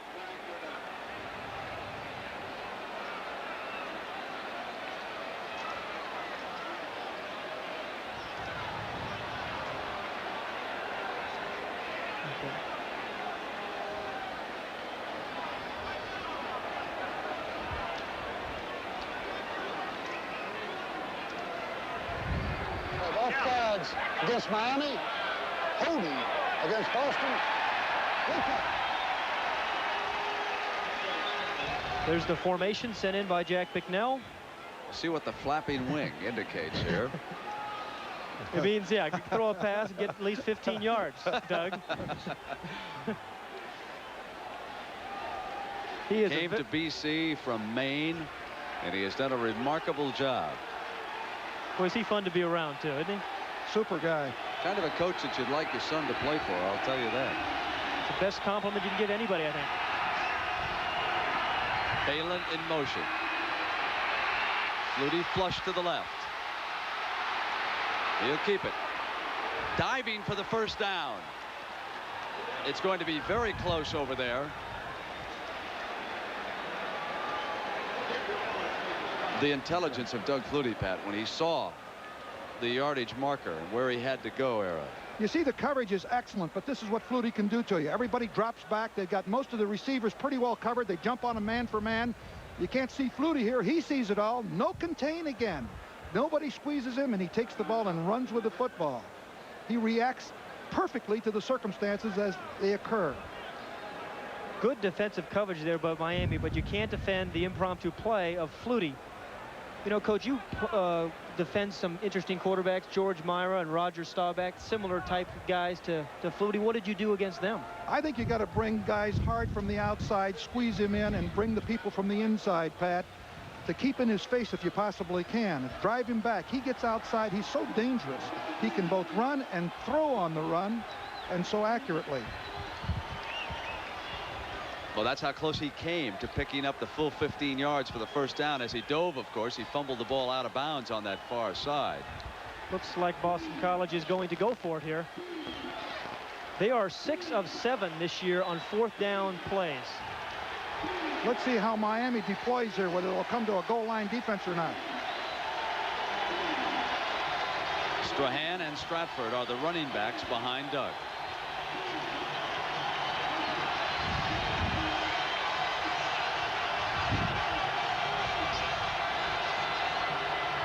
Stratford for the first down.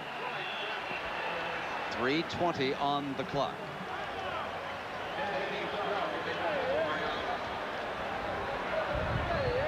BC has all 3 timeouts remaining as well.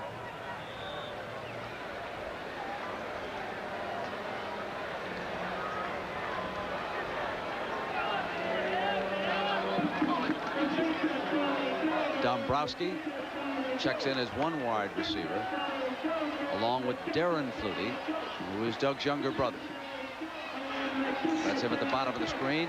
They'll run on first down with Kenny Bell, and he is stopped and thrown for a loss. Calhoun was coming up from the secondary to help out on the play.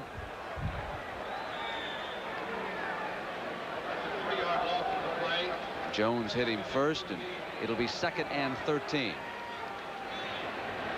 Coming up at halftime, we'll have a live report from the Louisville, Indiana game. Frank Lieber is there. Pat O'Brien interviewed Jerry Faust, the Irish coach, and we'll also hear from Lindsey Nelson on the echoes of college football. 2nd and 13. To Phelan. Out of bounds at the 26-yard line. Tolbert Bain with the coverage. 2:18 to go, and another first down for the Eagles. We said at the top of the show, BC does it by different formations, trying to find soft spots and fooling the defense. There they brought in 4 wide receivers, Brent, and then again Doug just picked the open man. That time he found Phelan. He makes it look so easy. That's the thing about it. From up here, his arm is so quick. He delivers right on the money. Looks easy, but it's not. It's a skill that he has.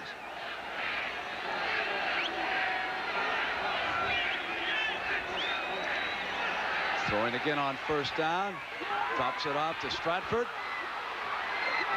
Inside the 20. Ball will be spotted at about the 20-yard line. Here, watch Doug Flutie after he releases the ball. This is one reason he has stayed healthy in his 4-year career at BC. He's going to release the football and jump away from the defender. Whap, that's a smart kid, I want to tell you. He's been doing that all day. He avoids a lot of punishment that way. You see the size of his hands on that ball? Very, very large hands. For a guy 5'9" and 3/4. Yeah, you got it right, 3/4. Here's his second down. Incomplete. That one was intended for his younger brother, Darren Flutie.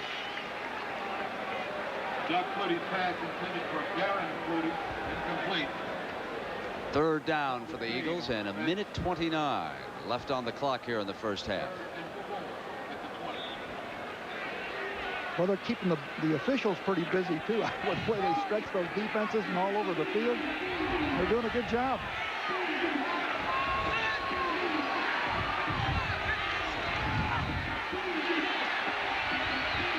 Middle is clogged.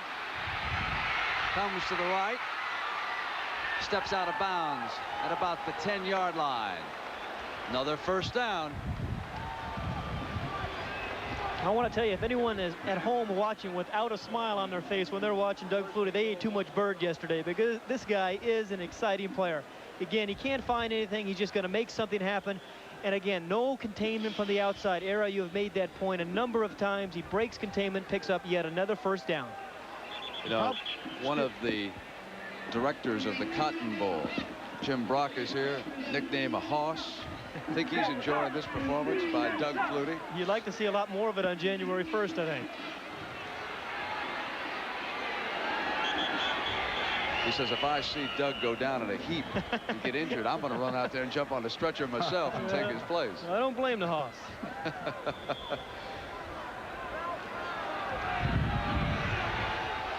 Here's the first down.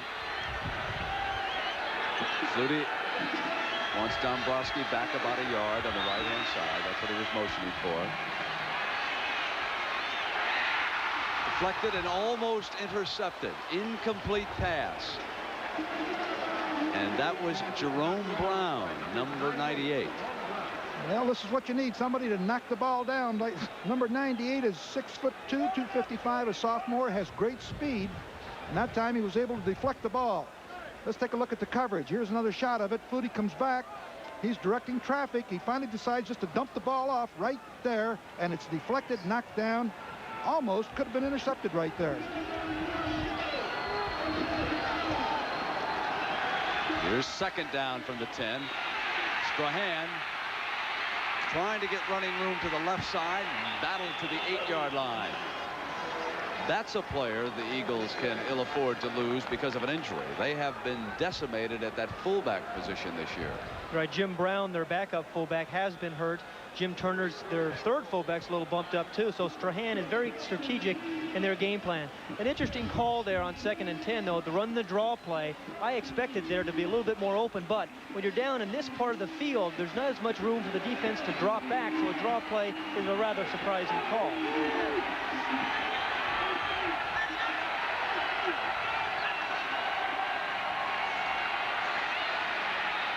To the end zone, and it's complete for the touchdown. He hits Gerald Phelan. Well, you're not defending him very well, Coach. I'm telling you, I thought we had it done that time.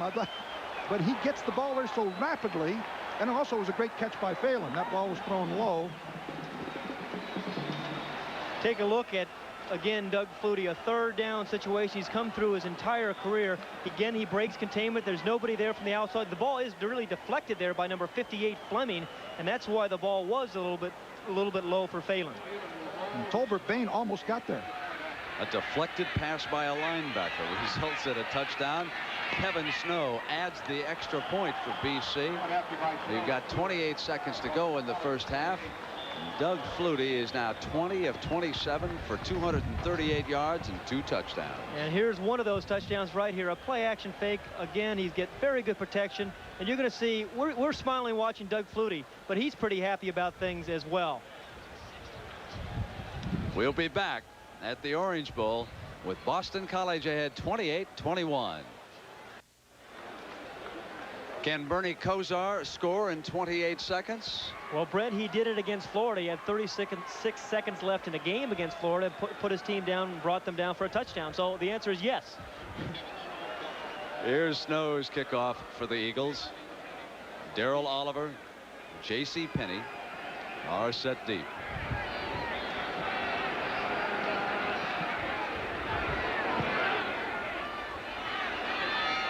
Penney at the 5. Hit hard at about the 18-yard line.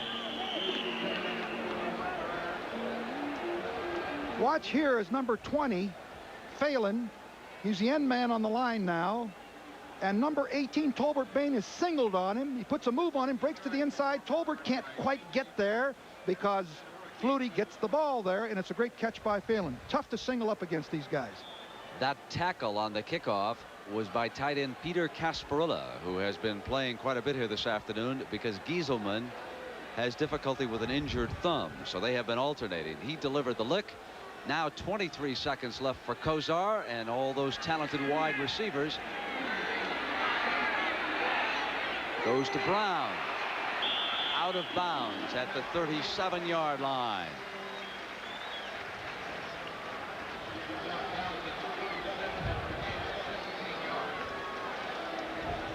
And at halftime, we're going to be talking about tomorrow's game, our season premiere, the road to Lexington, Kentucky in the Final Four. It's the Cardinals of Louisville against the Hoosiers of Indiana, and that will be followed by Notre Dame and SC. Got a couple of folks in the booth who've got some passions about that game, and we'll talk about it at halftime. Here's Kosar pulling out. A lot of time. Dumps it off incomplete. BC had 3 defensive backs standing back on the 20-yard line. They were not going to let Shakespeare and Brown get behind them. Well, I'll tell you what, their coach, Jack Bicknell, would be very upset if they did. He has 9 seconds left. He's got 3 timeouts. Obviously, he has to get the ball downfield a deep way to be able to get the ball in field goal position.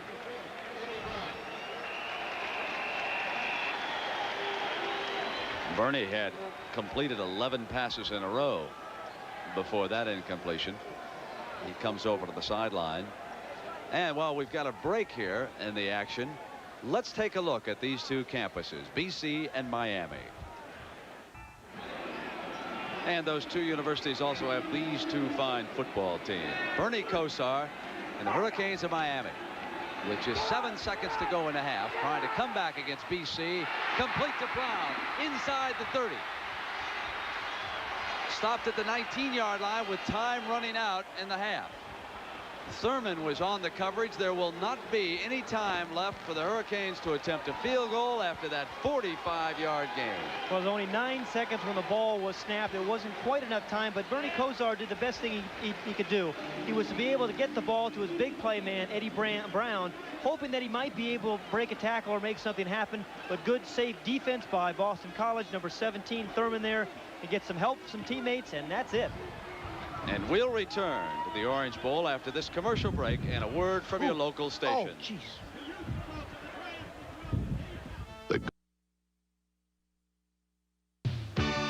CBS Sports presents college football, sponsored by Chevrolet, who invite you to see, drive, and live today's Chevrolet. AT&T, the more you hear, the better we sound. And by J.C. Penney. You're looking smarter than ever. J.C. Penney.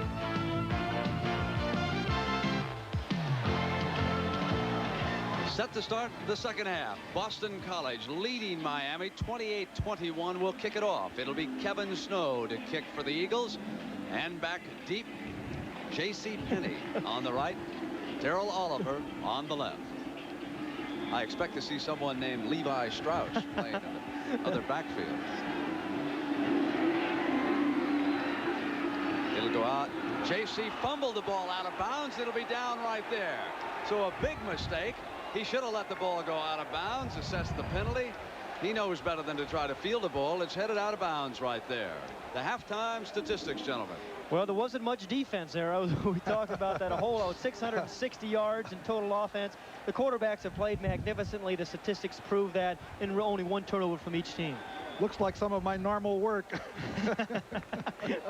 That's right. Oh, we made some adjustments at the half, and it's okay for Hayden to help out on the defense now. No, I only want the quarterbacks. Here's a first down for Bernie Kosar and Miami, trailing it by 7.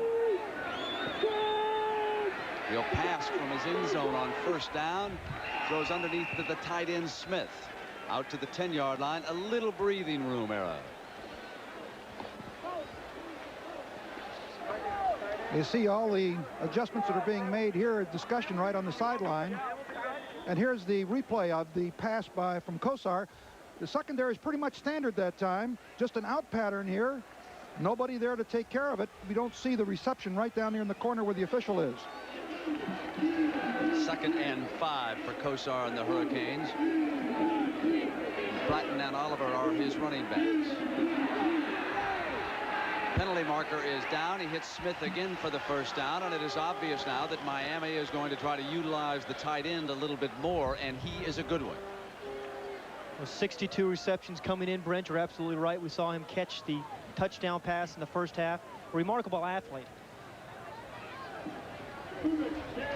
Both sides on the defense. Decline. First down. So they move the sticks now for the Canes. Both these teams use the tight end an awful lot, and I think that's one of the things that have changed in college football over the years. It shows you some of the sophistication in passing attacks in the college ranks now, where college teams can get to the ball to the tight end very successfully. Ball is at the 16-yard line for Kosar.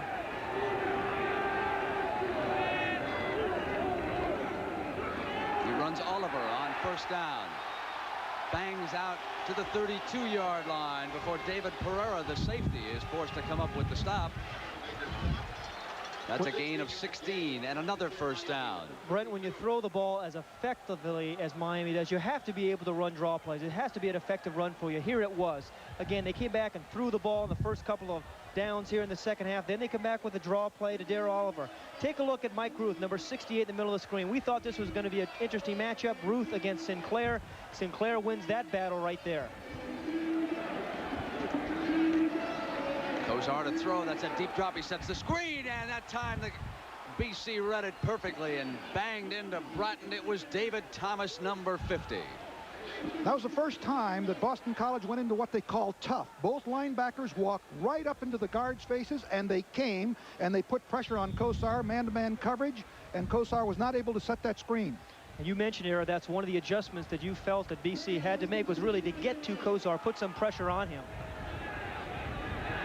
And the rain has returned to the Orange Bowl, starting to come down again. Rained hard here earlier this morning, let up just before kickoff, started to clear late in the second quarter, and now the rain has rolled back in. Kozar with time, throws to Eddie Brown. Brought down at the 40-yard line.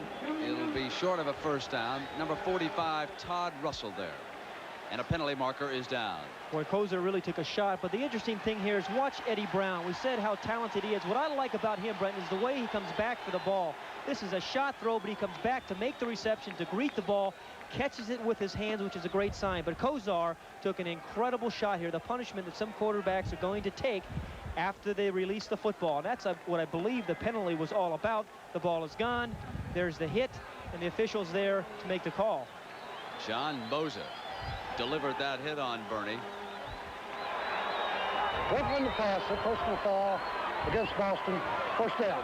As a result of the penalty, the ball is put down on the 47-yard line. 1st and 10. The Hurricanes trailing Jack Bicknell's Boston College Eagles by 7. It's a shootout in Miami, 28-21.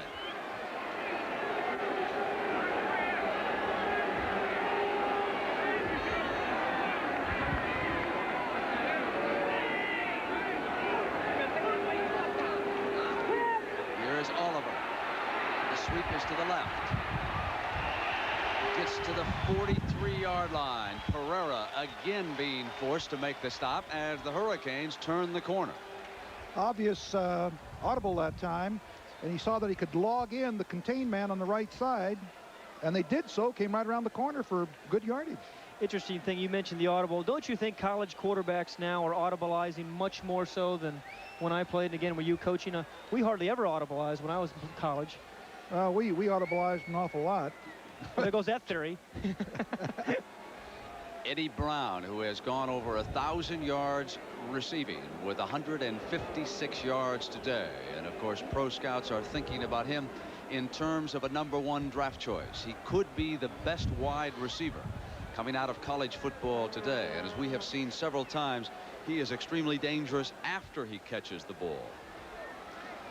Interesting point too, Brent. Had Alonzo Highsmith been healthy and played today, he probably would have been over the 1,000-yard mark rushing.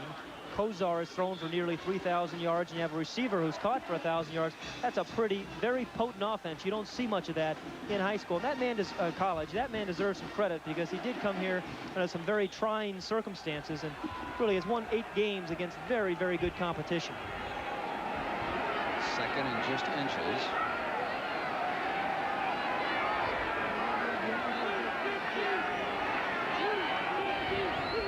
Going to the long count again. Penalty marker comes down. Kozar to throw on 2nd and short. Eddie Brown through his hands and incomplete. Stanley Shakespeare is downfield complaining about interference against Brown. Let's take a look and see whether or not he was interfered. He was pushed out of bounds. You can see the audible, and they jump offside. He changed the cadence on him. Boston College jumped offside. Here's Kozar throwing it down. Brown went out and then up. And watch right here. Let's see whether or not, well, you can't see. He was forced out of bounds by number 43, Neil Eichen. Right here's another view of it right there. I don't know, no interference there. But he did shove him out of bounds, and he can legally come back. Doesn't matter because BC was offside. So Miami gets the first down. The ball is at the 38-yard line. Brian Blades is back at 1 safety for BC. He has just checked in.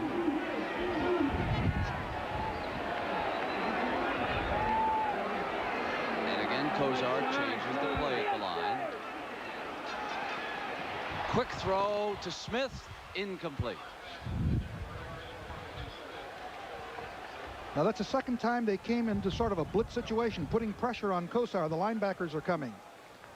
And Kozar read the blitz, of course, and got the ball to his tight end on a kind of a hot principle there.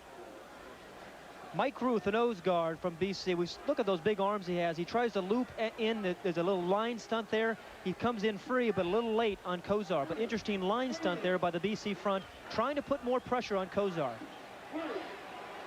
Kozar with a 2nd and 10.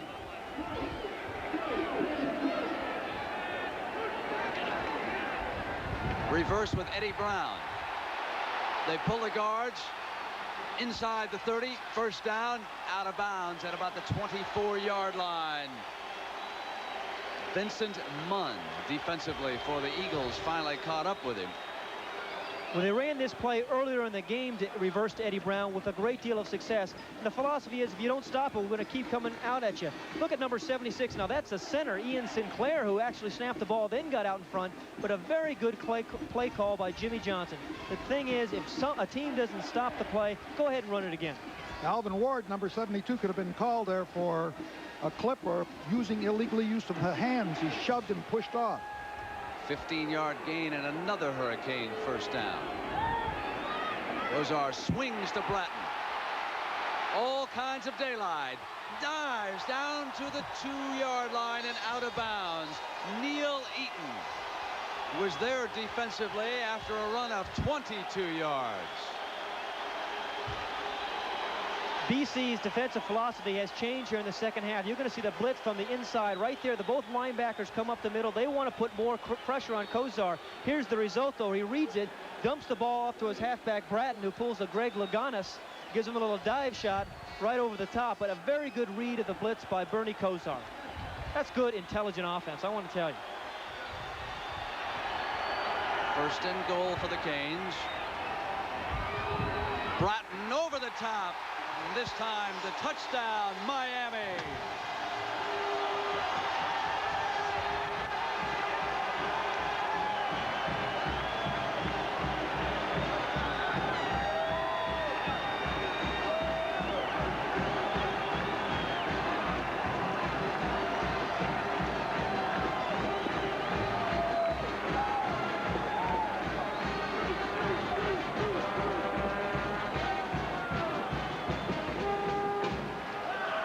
Greg Cox can tie the game at 28. And as the Canes move 96 yards in only 9 plays. Drive lasted 3 minutes and a second. And it is 28 all in the Orange Bowl. Melvin Bratton over the top. Remember Spencer Tillman from Oklahoma last year against Nebraska, and how many times have we seen Herschel Walker go over the top? Well, here's Melvin Bratton's chance to go over the right side of the line. Very good surge by the offensive line.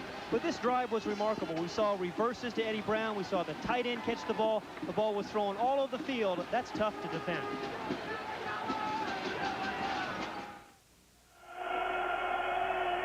An impressive drive error by the Hurricanes.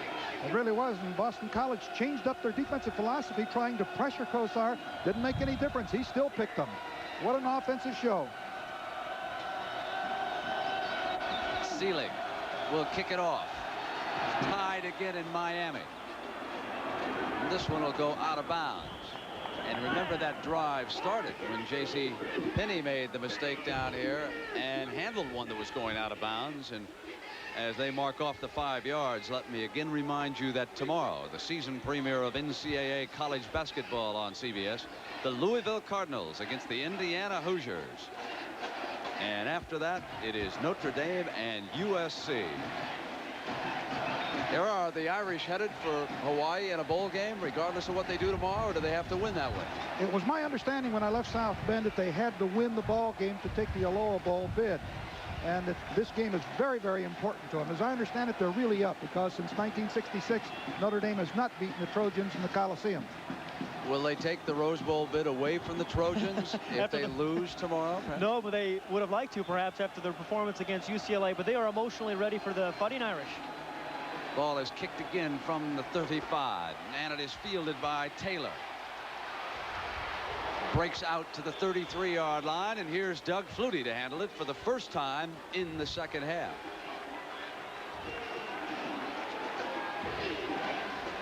It's a pretty good first half of football. Don't forget he ran for a third one. That's right.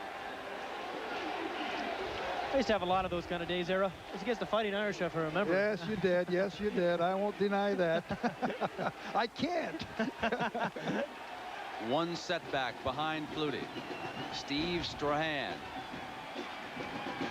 Been in for every snap so far at that position. And Flutie hits Phelan out of bounds at the 40-yard line. They'll throw it on first down, won't they? But an interesting thing about BC, as they prepared for this game, as they will for whomever they meet in the Cotton Bowl, they are much more concerned about their own tendencies during the season than they are about the defensive tendencies. And they spend a lot of hours poring over computer readouts, making sure that a defensive assistant somewhere can't come up with a tendency. But I would say look for Flutie to throw the ball often. You want to go out on a limb like that, huh? Here comes Kenny Bell, who is checked in.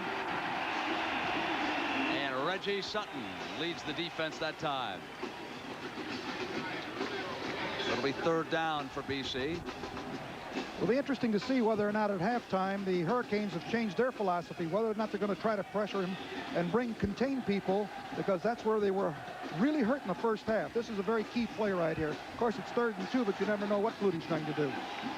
Going to be an interesting formation that Bicknell just signaled into Flutie.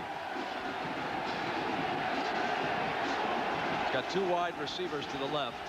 He'll bring one in motion and run him out of a slot. Play fake and send his running back out, and then hit the wide receiver. And what a defensive hit delivered by Miami. Incomplete. Phelan couldn't hold on that time. Ken Calhoun did a beautiful job. Number 2 for the Hurricanes in the secondary. You see Flutie will put the ball right there, but Calhoun comes in, reacts to while the ball is in the air right there, and really puts a hit on Phelan. Woo! But Phelan bounced right up after that hit. I want to tell you, that is something else. Does this BC punter ever get to play? Here he is, Steve Peach. He's one of the quarterbacks who will have an opportunity to replace Doug Flutie next year.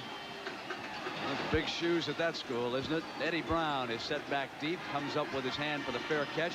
Ball will be put in play at the 23 when we come back. Hurricanes and the Eagles are tied. The Hurricane is blowing up there in the Bob Uecker seats here at the Orange Bowl, and down on the field, the Hurricanes have got a chance to blow up a storm and take a lead here if they can march in as they did the first time they handled the ball here in the second half. If you just joined us, Boston College struck for 2 quick touchdowns in the game. The first 2 times they handled the ball, led 14-0 before Kozar, and Miami came back. Bernie to throw it, usually sets a screen when he drops that deep. Drops it to Darrell Oliver, complete. First down and out beyond the 40-yard line. I want to tell you, Bernie Kozar on this Miami offense can beat you so many different ways. They've thrown the ball downfield, and the defense has to be concerned about that. Then they fake the ball to Darrell Oliver, their tailback. He avoids the rush of Mike Ruth, throws the ball over a defender, and there's Oliver, the man he had faked to, picking up a couple of nice blocks and scooting for another first down. A lot of offense. I'm not sure how you can defend that. 19-yard gain for the Canes. The ball is spotted now at the 43. 10:31 to go. Third quarter. Here's Oliver. Bratton leads him. Penalty marker is down. Now?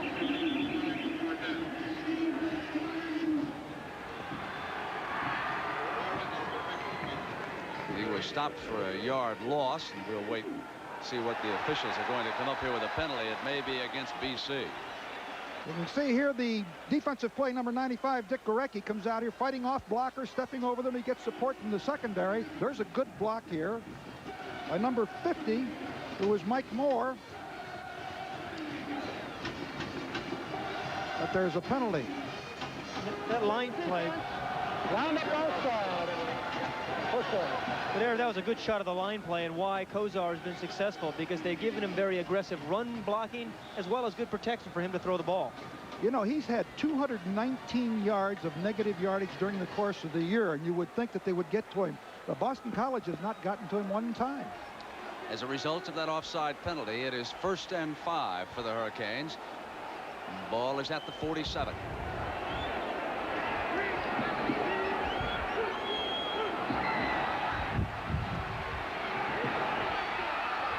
Kosar to Brown.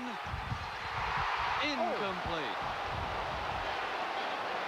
Brown can't believe he dropped it. I can't either. Neither can Kosar.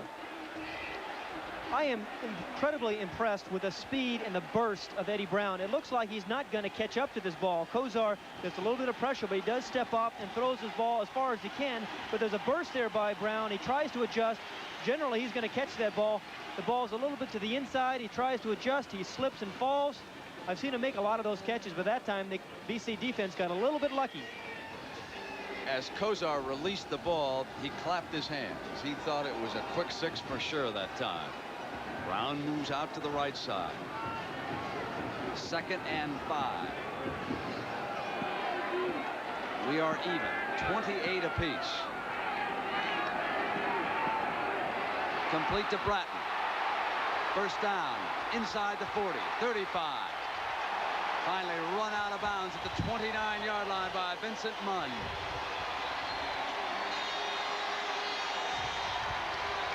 Bernie Kosar can take it downtown. A moment ago, we saw that to Eddie Brown, and then he can come right back and finesse you and dump the ball out to the flat to Melvin Bratton, number 5, and let him do his thing. And again, that is why they are difficult to defend. You don't know what you should be dropping back in deep zones or coming up and hugging the backs as they come out of the backfield. Well, he's got such great peripheral vision that he always picks out the right open receiver. So far, he's 17 of 24 for 320 yards and 2 touchdowns. So rack up another 300-yard day for Bernie Kosar, who is only a sophomore and will use a timeout and come over to the sidelines. Saw something in that BC defense that he didn't like. Wants to talk it over to his coaches. Bratton is being tended to. We'll be right back. During that timeout, Melvin Bratton, who was off on the side being tended to when you went to commercial, returned with 9:41 left here in the 3rd quarter, and Boston College and Miami tied at 28. Anytime you use a timeout, it can affect you late in the 4th quarter, and now the Hurricanes have used one of their 3.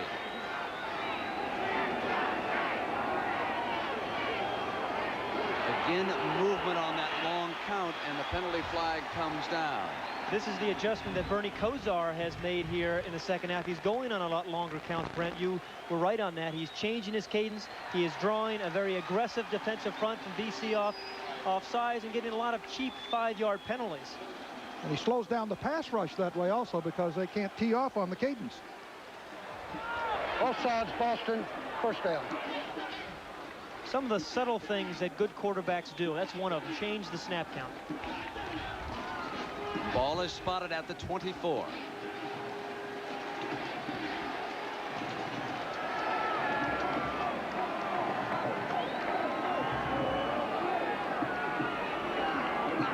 This is Oliver to the 19-yard line, and another first down. Andy Himmer, the linebacker, brought him down.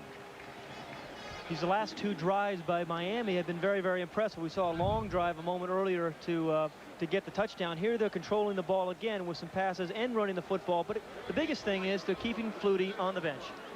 Pat Nera, teams up north who come into the South late in the season sometimes run out of gas down the stretch. Now, this is not a normal day down south, I realize. Not nearly as much humidity as would ordinarily affect the team. But in talking to Jack Bicknell in Boston before they left, he was someone concerned about their stamina. Well, this is a good cool day, but what I get the feeling here is that momentum has shifted in this game. Boston College really had it in the 1st half. Now Miami seems to have it. They're keeping the Eagles off balance. First downs this quarter, 8 for Miami and none for Boston College. He'll throw it on first down. Pops it to Oliver, the running back. Inside the 15. You mentioned at the top of the game, Era, that you didn't think the Hurricanes were playing with much enthusiasm. here in the second half, they are playing with the spark, and BC doesn't have it right now. Well, you can just feel it. The momentum in this game has shifted. But also that time the Boston College Ball Club tried to blitz again, did not get the Kosar. Kosar went one-on-one again. He just picks out. He seems to have a knack and vision to pick out the right guy.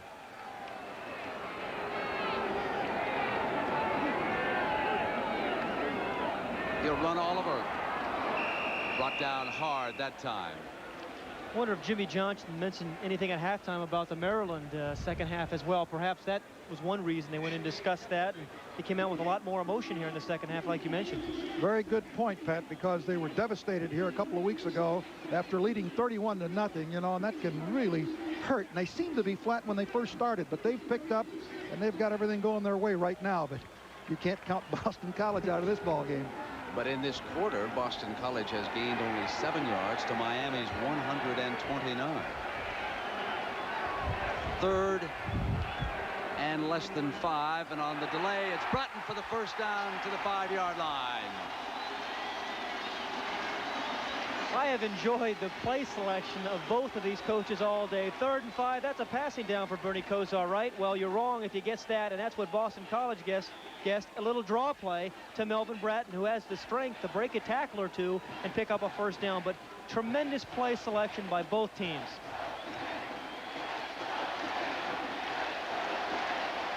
Well, you talked about the momentum changing. The graphic shows the point. Well, Boston College has only had the ball once this quarter. Bratton cut down at the 4. Mike Ruth, number 68. Their splendid nose guard. Got a big arm on him.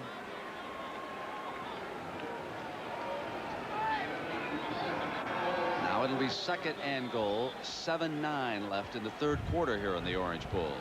Brent, you're probably seeing the best Hurricane defense right now. with Kosar and company on the field. Flutie on the bench, you're right. I knew you'd find a way in the second half. Yeah, but he's got to stop Kosar too, doesn't he? Bratton off the pitch behind Oliver, and that time he tried to go in the air and he was just pulled down. And again, Ruth is over there helping out on the defense. Big number 68. What a nose guard he is. If you see the size of his arms, Brent, they're huge.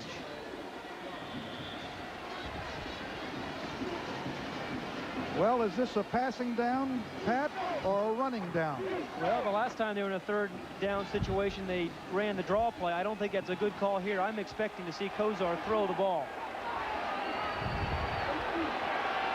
He has that big tight end, Smith. Incomplete. Stanley Shakespeare was the intended receiver. Bernie Kosar has a very big arm. It looked like he perhaps threw this ball a little bit too hard. He was only a few yards away from number 6, Stanley Shakespeare. He was trying to hit him on a little slant inside the coverage. The ball was actually behind him as well. Stanley Shakespeare had beaten the defense, but not a very well thrown ball by Kosar, really for the first time today. Greg Cox on the field to attempt a field goal. It'll be a 19-yard attempt by Cox. I thought it was interesting there. Alvin Ward, number 72, the offensive guard for the Hurricanes, wanted to go for it on 4th down, signaling to the sideline, we want to go get the touchdown.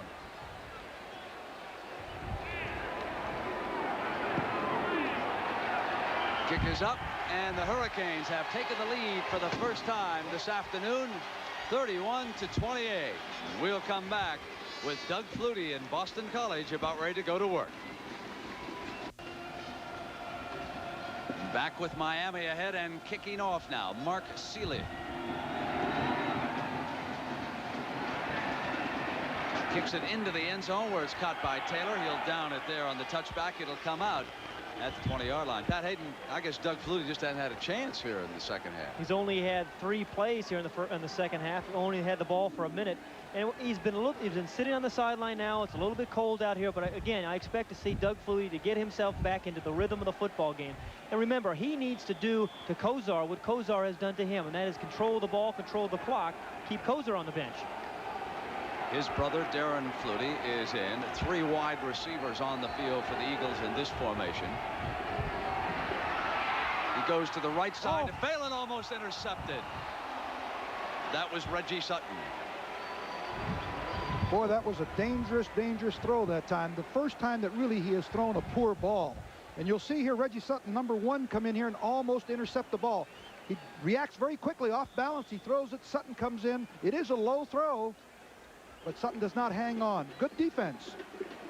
And they put some outside pressure on there on Doug Flutie from Jerome Brown, one of the tackles there. Contain Flutie.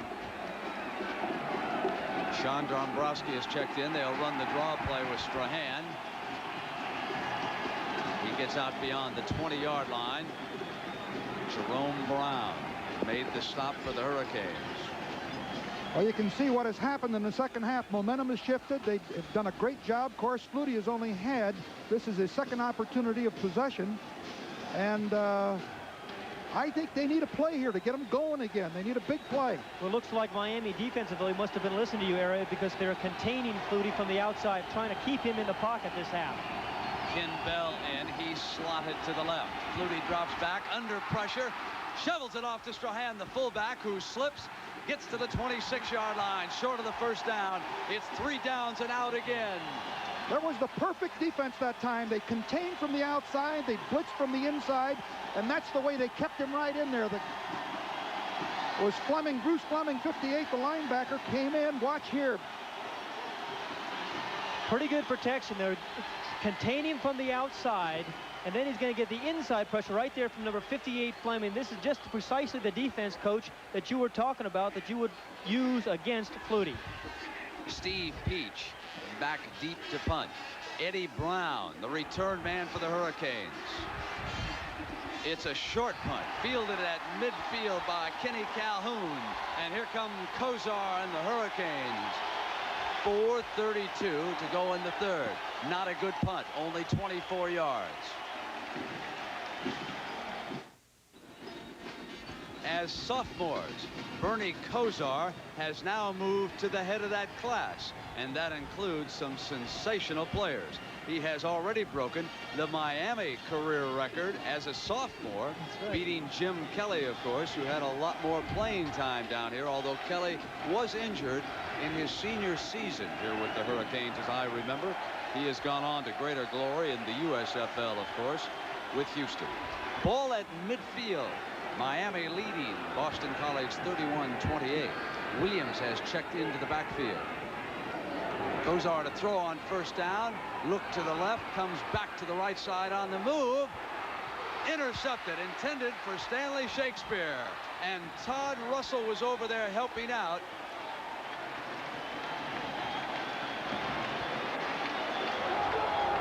So Flutie and BC will go back to work. Bernie Kozar gives you his Doug Flutie impersonation as he's going to try to avoid the rush. BC is trying to put a little bit more pressure on him. He steps to the outside, and then he makes a kind of a poor decision because the ball, he couldn't get any zip on the ball. And there's Todd Russell, number 45. Now watch him lateral it here to Thurman. Well, one more look. 45, Todd Russell takes a hit. A little impromptu play. He's got a little Doug Flutie in him, too, as he hands off to Thurman. First down. Ball at the 30-yard line. Flutie will throw it under pressure. Complete to his back. Number 23 coming out of the backfield, Troy Stratford. And he gets to the 40-yard line. Will be very close to a first down for the Eagles.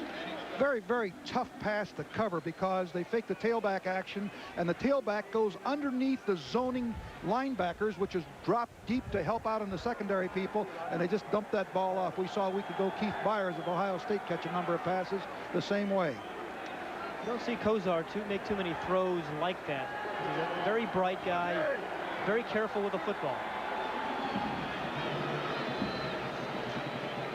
Boston College got the first down, and that is their first down of this half with 4:04 to go in the third quarter. They trail it 31-28. Martin will go out to the left. Ken Bell is in at tailback. He is on the right wing. Now they show double wing. Gieselman cuts back, motion man.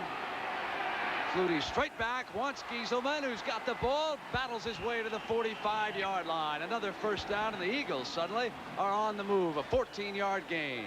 Again, the difference in offensive philosophies. There's number 83 who's going in motion. He's going to be the man who catches the ball. That's Gieselman. Again, Boston College uses different formation, uses people in motion, and then Doug Flutie drops back and finds the open man. I believe I was told that Gieselman's father is the president of the Boston Stock Exchange, and a lot of his relatives have gone to Harvard and the Ivy League schools. Came time for him to choose. He said, I want to play big-time football. I'm going to Boston College. And he has helped lead this school right to the forefront. College football powers, especially in the East. Strahan bangs straight ahead down to the 40-yard line. A gain of 4 yards. It looks like the momentum now has swung back to BC after the turnover by Miami. The interception by Kozar. Finally, we're seeing a little bit more of Doug Flutie here in the second half. He's got the ball down to the 40, and this is why coaches absolutely detest turnovers. It just drives you crazy because momentum can shift, all kinds of things can happen. And here we see the Eagles again. Stratford, the tailback. They fake to him. They throw downfield, complete.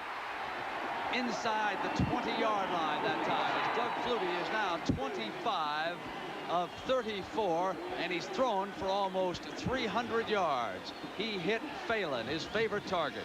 Watch the coverage here. The toughest thing in the world is to stop a pass like this because Flutie gets the ball there so rapidly. Now he gets right into the seam right there, and the ball is bang right there. I can't believe how quick Flutie gets the ball there. And you see they're inside the 20-yard line. Mr. Excitement brings him up, Era. Ball at the 19.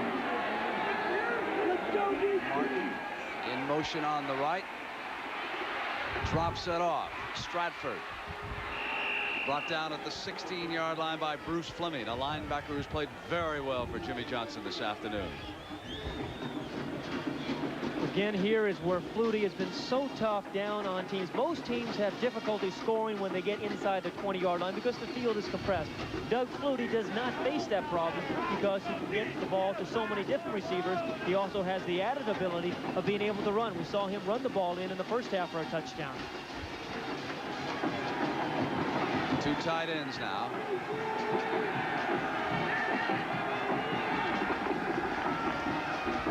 And they run Strahan straight ahead, bangs to the 9-yard line.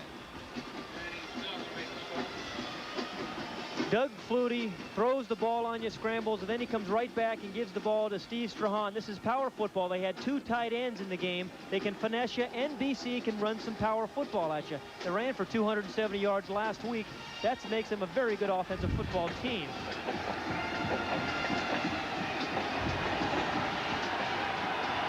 Boston College is an even 500 on 3rd downs. They're 4 of 8 coming up to their 9th. And now they move ahead of it with that 1st down. Bang to the 6-yard line with Strahan. Strahan has been their short yardage man right there. That's the 13th time they've run him in 3rd and 1 situations, and he's made 12 of those. So he is a very, very powerful back for BC, and important to have that short yardage runner in any offense. And that's what Miami misses in Heisman. They hadn't shown that formation very much earlier in this ball game, where they go 2 tight ends and 2 wideouts, puts pressure on the defense again. They're a multiple offensive football team.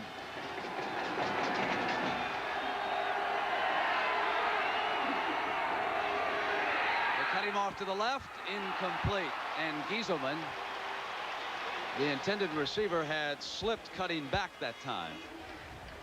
If Doug Flutie didn't have a quick release, he would have been sacked here. He's trying a little bootleg action. This time he did not fool the Miami defense. He's run this play a couple of times with some success, but he sees an open receiver, Gieselman, number 83, and a quick release here, and the way he falls back, he doesn't take the hit, and he doesn't take the sack, and that's an important play for Doug Flutie. Very good point, Pat, because they've got 2nd down now at the 5 instead of 2nd and 10 or 15. And it's really raining now.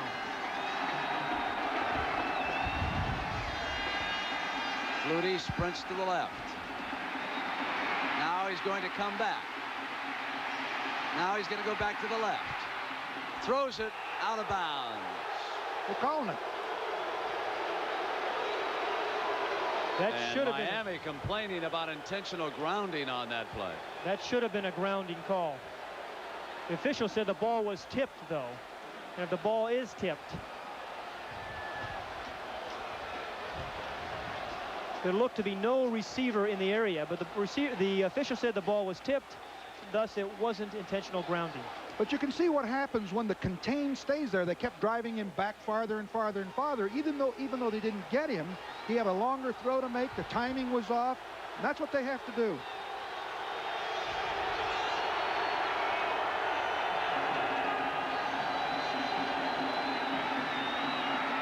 Stratford unwisely laterals the ball to the Hurricanes, but they're going to whistle it dead. He was wrapped up by George Myra Jr., one of the biggest names in Miami football history. Is his father, George Myra, who was the original scrambling small Hurricane quarterback down here. And his son read this play perfectly. Doug Flutie's personality is infectious, because Troy Stratford does this thing he really should do, and that is try to lateral the ball and make something there when it's not. But it's a surprising call, a draw play there on a 3rd and 5 situation. I mean, not a draw play, a screen pass was a surprising call by BC. Kevin Snow to attempt a 29-yard field goal. If good, we'll be tied again.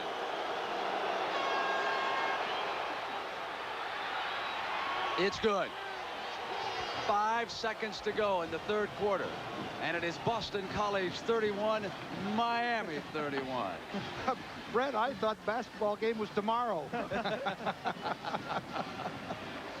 Let's go back on that play call, Era, that point that Pat made. What'd you think about that? Well, he tried to get a screen out there. It was a very, very tough call, but with his ability, and I'm talking about Flutie's, I'd get people in the end zone because he can get the ball there so quickly.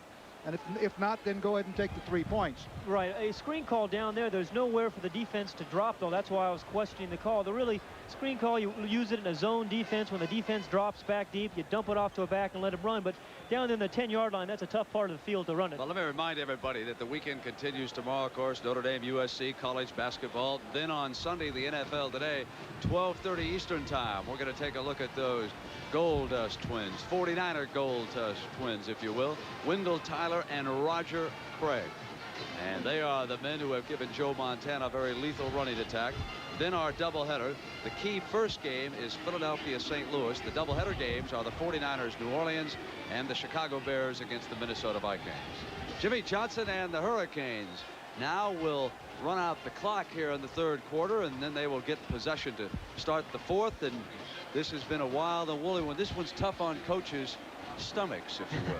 And tough on defensive backs. I'm not sure I'd want to be one of those. And also consider the fact that all these things have happened with the conditions as they are. The wind is blowing, the rain is coming down, they're throwing around like it's a dry field. Watch out! Oliver breaks free. And that's the end of the quarter. And we'll return to Miami for the final quarter after this commercial break and a word from your local stations.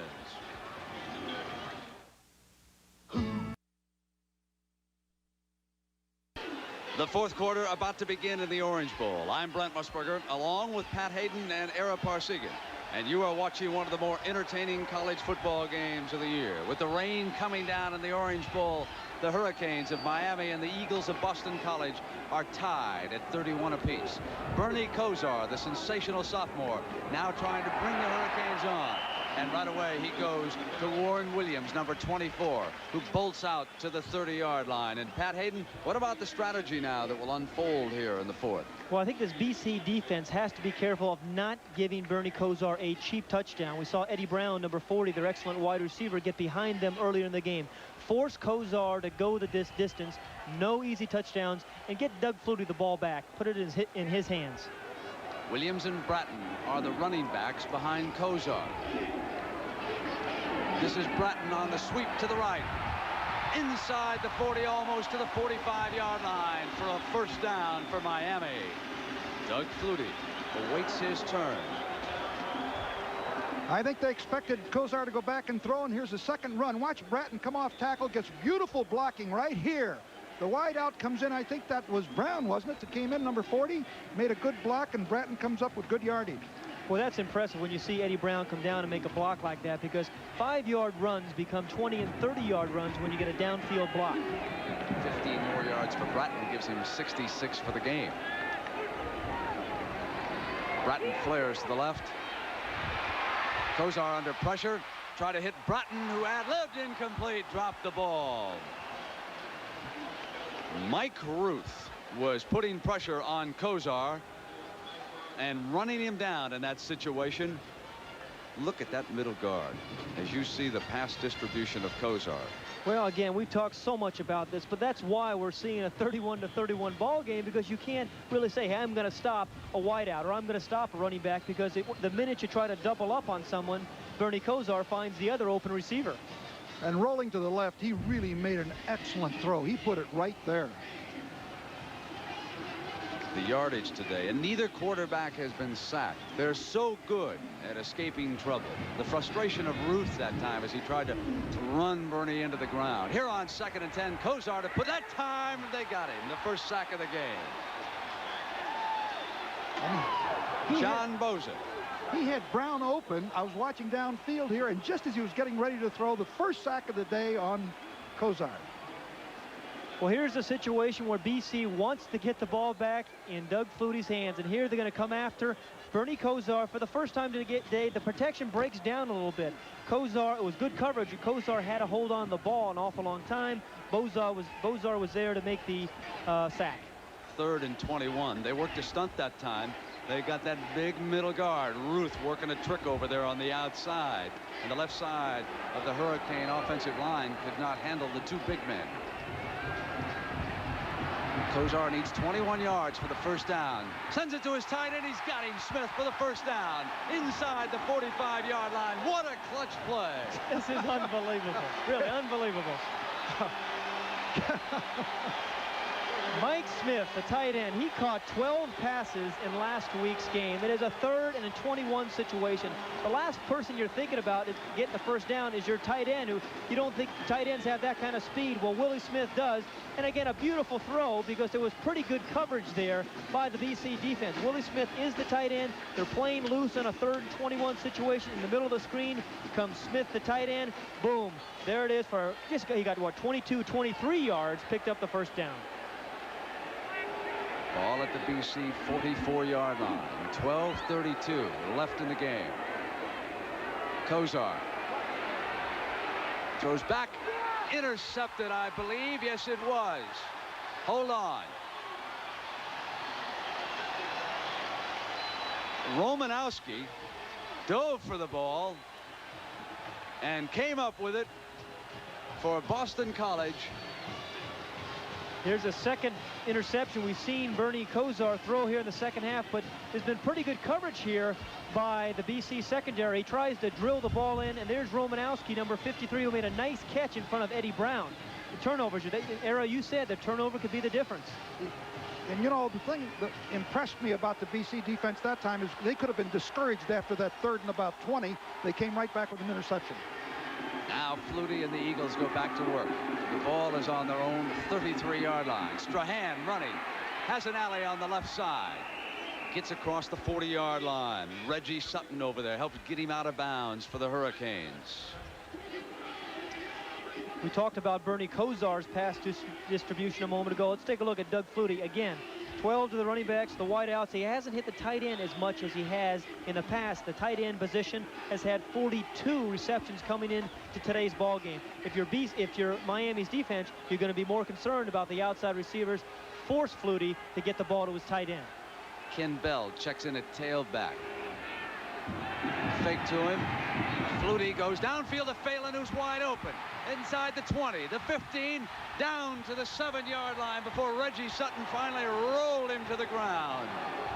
A 51-yard pass play as the magic man Doug Flutie has done it again, and Jack Bicknell is right back with the next formation. You called him the Crown Prince at the top of the show. Right there on the bottom of the screen, number 20, Gerard Phelan. A little bit of room given by number 1. Great move there by Phelan as he faked the post pattern, ran to the out. Reggie Sutton, number 1, doesn't really do a very good job of recovering. And there is number 19, Fullington, the free safety, to come over and help make the play. Great move there by Phelan, though. He just faked Sutton right out. Right. I mean, Sutton had no chance. He put a move on him. No way he could catch up with him. Rain driving down here at the Orange Bowl. They go to the tailback.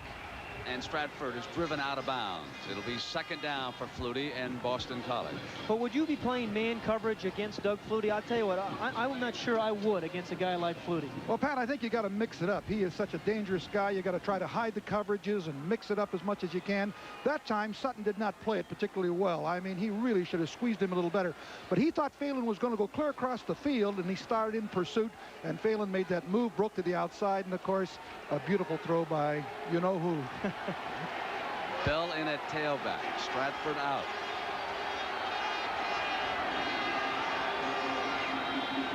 This is Bell. Slants to the right and runs for the corner. Inside the 5 to the 4-yard line, and Darrell Bellington rides him down. It'll be 3rd and goal for the Eagles and Flutie.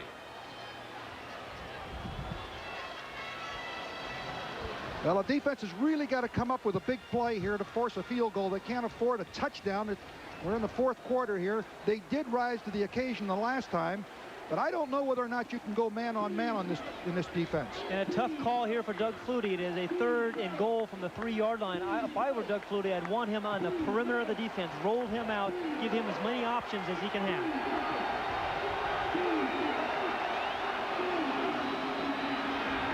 Off to the tailback, who is stopped short, and the Eagles are apparently going to have to settle for another field goal, and it was George Myra Jr. with another big defensive play. I want to tell you, though, that is a surprising call for me by BC on 3rd and 3. I'll tell you, I'm pleased that they, defensively, the Hurricanes ought to be pleased that Flutie didn't have the ball to throw. They were able to stop this run. He tried to weave it back to the inside off the tailback action, but I'll tell you this, they'd have been nervous if Flutie had the ball with all the time and his ability to throw. I think I would have thrown that football.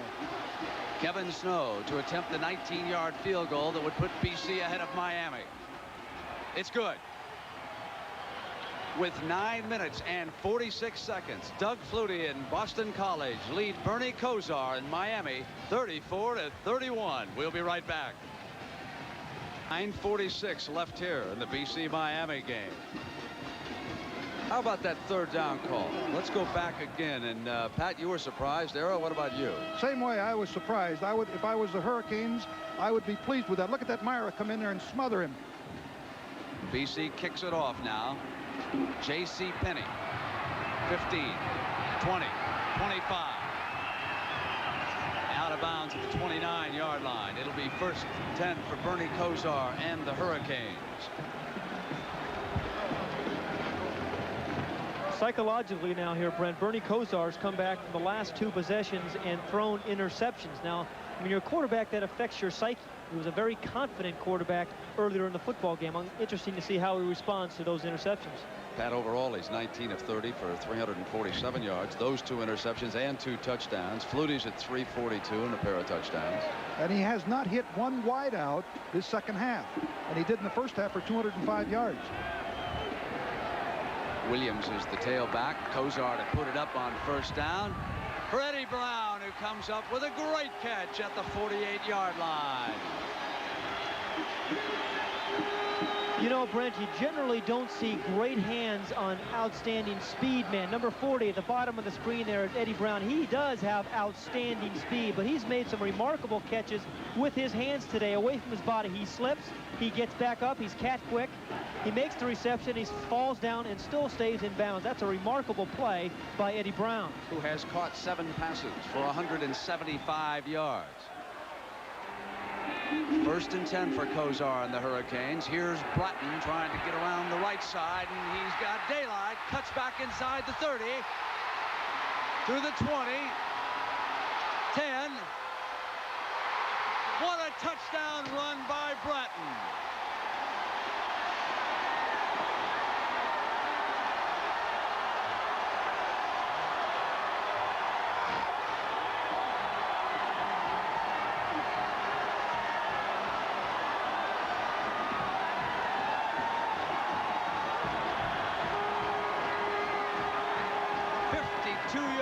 By that young man right there. who, remember, is filling in for their best running back, Alonzo Heisman, who was injured and lost for the remainder of the season. What is so remarkable about that is that he has been the durable back all game long, and he had enough left to go 52 yards for the touchdown, 13 carries, 118 yards, and 3 touchdowns on the day.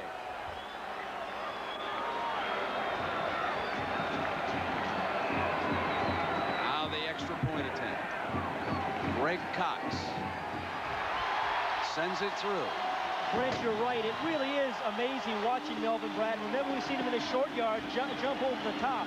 He's 205 pounds. It makes you think that he is a short yardage runner. He shows you some strength there, but then he's going to show you a couple of moves, and then finally his speed as he outruns 3 defenders. Remember, 205-pound man who's made some excellent short yardage runs goes 52 yards for the touchdown. Miami leads it 38-34. We'll be right back. Flutie's turn.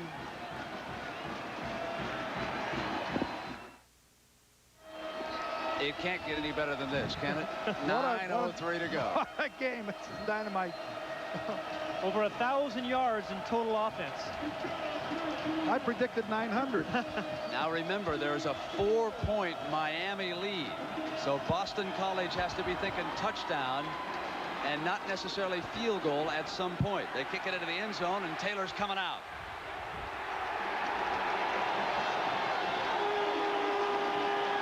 Era, let's take one more look at Bratton's great 52-yard touchdown run. Watch number 50, who is Dave Thomas, get blocked by Warren Williams, and he sets Braxton free. Watch him break to the outside. Right there's the block. He almost gets him, almost recovers, and then it's all over, as we have seen. Makes a great fake there on Todd Russell, cuts clear across the field, and his speed does it, as Pat Hayden pointed out. Great run.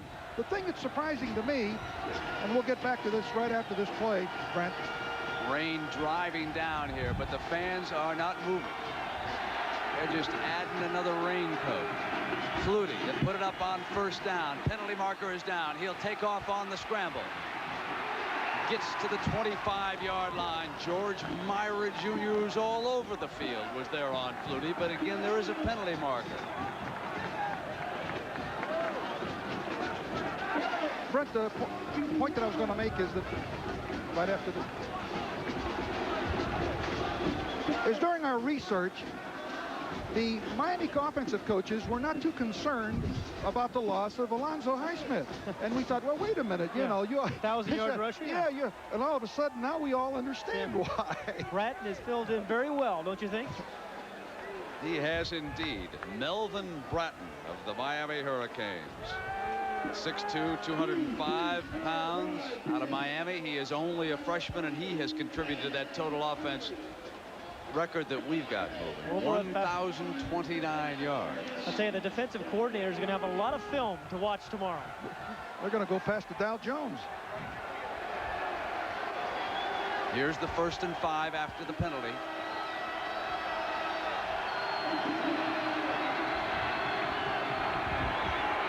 Flutie with time, throws it complete to Phelan. Out to the 40-yard line for a first down.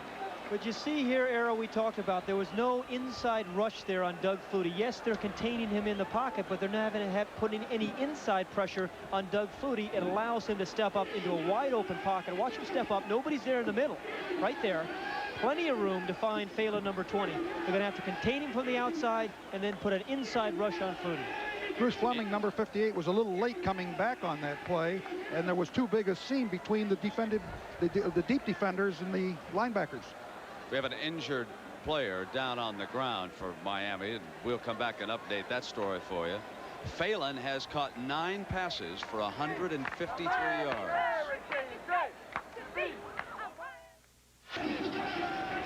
Time remaining here in the Orange Bowl, with Miami leading Boston College by 4 points.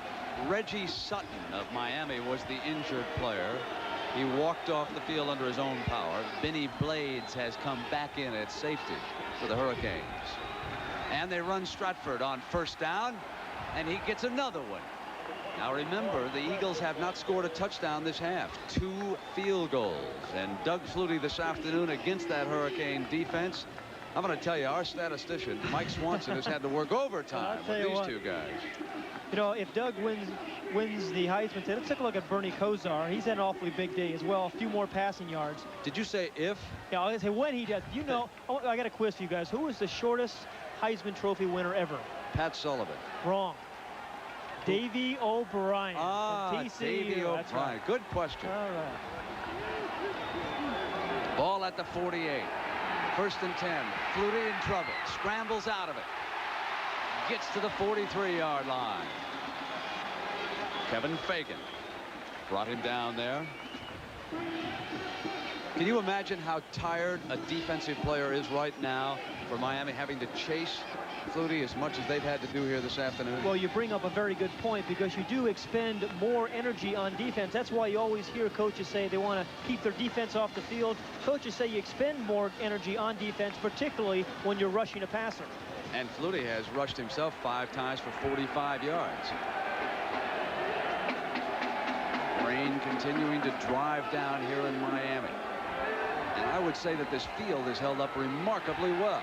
Strahan, the runner, is dumped just inside the 45. It'll be 3rd down right there, and 7 yards to go for Boston College. We have not seen Boston College use as much motion era as they did in the first half. Remember, they had a couple of good motion plays where they brought their tight end Gieselman in motion, hit him a couple of times for some first downs. This era could be one of the more important plays of the afternoon. Right, keep in mind it's a 4-point spread. A field goal will not put them in the lead. Flutie to throw on it. Complete for the 1st down to Phelan. Inside the 20. Brought down at the 17-yard line. He is amazing.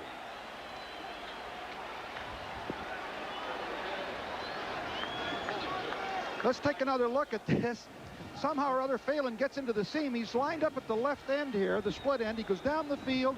Number 1 is Sutton's back in there again. He works to the outside, just an out pattern. There it is. You can see the linebacker slipped and fell, and he had no sheltering cover there. Remember, Phelan worked on number 1, Reggie Sutton, a little earlier in the ball game and caught that big corner route. That's the 10th catch by Phelan for 178 yards. They run Stratford. He gets to about the 12-yard line on that 1st down carry.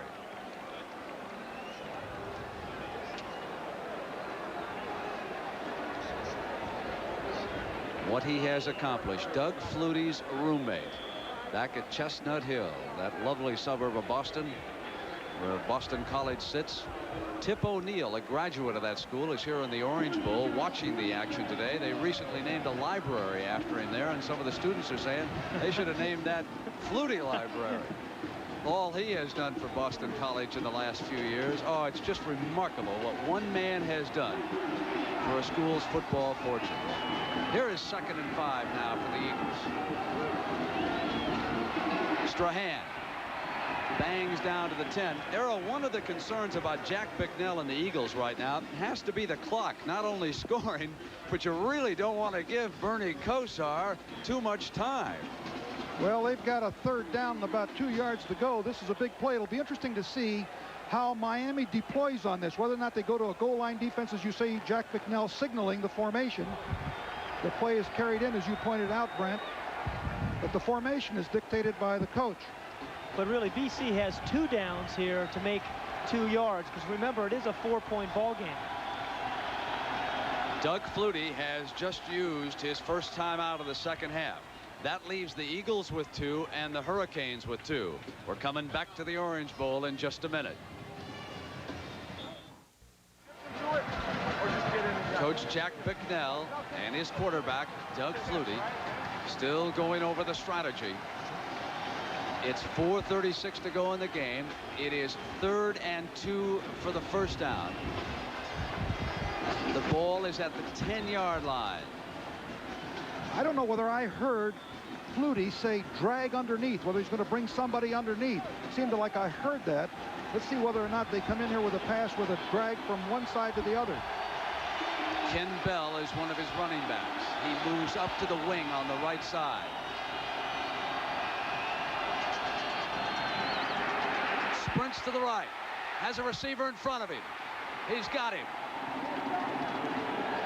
Run out of bounds inside the 5-yard line. Kenny Calhoun was the defender against Strahan. They used the fullback coming out of the backfield. Tremendous pressure here by Miami. He had 82, Kelvin Martin, wide open for a touchdown, but he was able to outrun the defense, dumped the ball off for Strahan. Watch 82, Kelvin Martin. Now, he was going to be open here for a touchdown, but Flutie is under so much pressure, he had to get the ball to Strahan, and he picked up a first down. They have first and goal. Flutie is 31 of 42 for 392 yards. Strahan gets close to the goal line. But the only folks signaling touchdown were the Eagles. Nobody in a zebra suit down there threw up his arms. It'll be second and goal after that first down pass from Flutie to Strahan. Kozar will have 3 minutes and maybe 30 seconds to work with. That's enough time.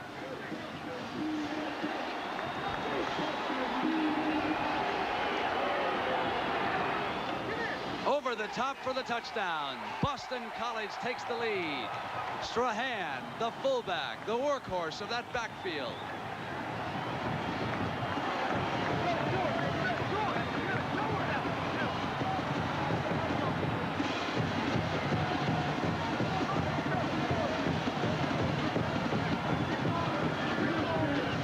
Take a look at Steve Strahan. He is their short yardage runner. He gets a nice surge from the right-hand side of the line, rolls his shoulders, breaks the plane of the end zone. For the drive was, again, classic Doug Flutie as he came out on that critical 3rd and 3 down. They tried to blitz him. He got away from the pressure and picked up a first down, setting up the touchdown. Penalty markers go down. Kevin Snow was getting ready to add the extra point. Well, the big play on that drive, in my opinion, was the Phelan catch. Here's another shot at the touchdown, but the way they got there was that pass, that key pass to Phelan, which was the big play. Phelan has done it all game long, catching 10 passes for 175 yards. Strahan up over the top for the touchdown. I want to tell you, this is a very important extra point here by BC to put them up by 3. He's missed 3 extra points this year, Brent.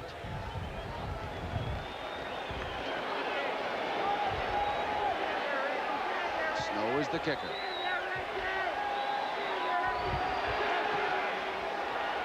It's good. It's Boston College leading by 3. 3:50 to go, and Kozar's at bat. Time remaining in the Orange Bowl. So in the 3rd quarter, they kept the ball out of Doug Flutie's hands. But now in the 4th quarter, Kozar has had the ball for only 3 minutes and 19 seconds. And the most important moments of the 4th quarter for Bernie Kozar are coming right now. BC with the lead, kicks it off, and J.C. Penney, the return man, comes to the 20-yard line. And a reminder, of course, that our action continues here this weekend on CBS. Tomorrow, the season premiere, the return of NCAA basketball. Louisville against Indiana, 1 p.m. Eastern time. The road to Lexington's underway. Then that game is followed by the Fighting Irish of Notre Dame against the Trojans of USC. Gary Bender out in Los Angeles will describe that one at 3:30 Eastern time tomorrow on CBS. Darrell Oliver has come back in at running back along with Bratton. Bratton has been the running star here this afternoon. They run the end around. Here's Eddie Brown, and the Eagles were ready that time. David Piera, 41, read the play beautifully, came up and made the hit on Brown. And 2 times earlier, Miami had run that reverse for big yardage. This time, Pereira stayed at home, was disciplined enough there to make the play. You know, as I think about this game, Brent and Era, it reminds me more and more about that Orange Bowl game a year ago, Nebraska versus Miami. You know, this kind of score, this kind of drama. And that resulted in a national championship for Bernie Kozar and the Hurricanes. 2nd and 11. The penalty marker is down. Kozar for Shakespeare, driven out of bounds at the 35, but there was a penalty flag thrown on the play. The right tackle of the Hurricanes appeared to lift off. Lift his right hand just a count or two early, and it is going to go against Miami. Well, it's going to back Miami up, too. That's a big penalty right there, because that would have been a first down.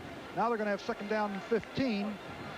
I think if I was Boston College, I think I would deploy into a zone. Make them go the hard way. If you go man-to-man or go after... Against Miami. Second down. Go after them, you could really get burned for a big one. I know it's a cliche to say this during a great game, but it is a shame to see either of these teams lose this game. Bernie Kosar has been magnificent for Miami, and what more can you say about Doug Flutie? Next week he's going to close out his regular season career at Boston College against Holy Cross. They're going to jet him to New York. He'll go down to the Downtown Athletic Club, and of course he'll pick up his Heisman Trophy. Kosar, there's another penalty marker down. He's got his tight end Smith for an apparent first down. But let's wait and see what the penalty marker is. Neil Eiton with the coverage for the Eagles. Era, you had the right call here, I think, in having BC's defense lay back and throw things in front of you. The BC people believe it's against Miami. Ineligible receiver downfield, and another costly penalty. Well, we talked at the beginning of the show, Brent. Remember how many penalties that Miami has had this year? 84. And this is what they've had 4 or 5 penalties today. And that's a loss of down also. That puts it third down and long yardage. They're really in a jam right now. They need a big play. And if they have to give the ball up, Doug Flutie is going to get very good field position. Pat, they have been penalized 7 times for 55 yards. Just about the point you made. But those last 2 penalties were crucial. They had first down situations on both of them. And no reason on a pass you should have an illegal receiver down the field. Ball is back at the 10-yard line with 2:47 to go. And it's going to be third down and 21.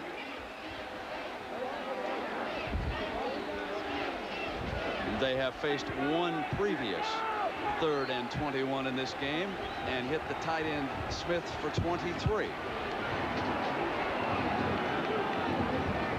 Kosar pulls out into the end zone.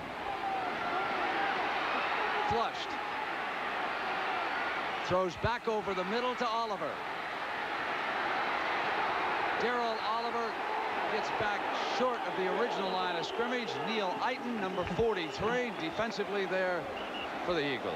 It looked like he was going to make it, though, didn't it, there for a minute? They say Bernie Kosar is not the most mobile guy in the world, but he knows how to buy himself a little bit more time. You're going to see him get out of the pocket now. He knows he's in the end zone here. He knows potentially it's 2 points. But he does get out. He has the vision. He picks up a nice block, buys himself a little bit more time, dumps it off to Oliver with 20 yards. And he's going to pick up a nice block here on the outside, Oliver is. And they're just short of the first down. Ball was down. Time remaining, 2:19. Miami will go for it on 4th down. We'll be back with that play in a moment. No question about our Chevrolet players of the game. For Miami, of course, it's Bernie Kosar. And for Boston College, it is Doug Flutie. So a check in the amount of $1,000 will be donated by Chevrolet to each college's general scholarship fund to further assist qualified students in all chosen academic fields. And what a performance these athletes have given us here this afternoon. 2:19 left. It's 41-38. Boston College over Miami. 4th down. Bratton's got the first down. Gets out to the 35-yard line. Down to 2:15, and Jimmy Johnson and the Hurricanes with a chance against Jack McNeil and the Eagles. BC goes with their bread and butter. That's Melvin Bratton, who's been a strong runner all day over the right side. Dave Heffernan, his tackle, gave him a nice block.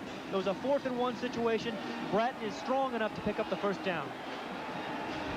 Remember earlier, Eddie Brown got open deep and dropped a certain touchdown pass. He is split out to the right side. Stanley Shakespeare is to the left. Kosar wants Brown.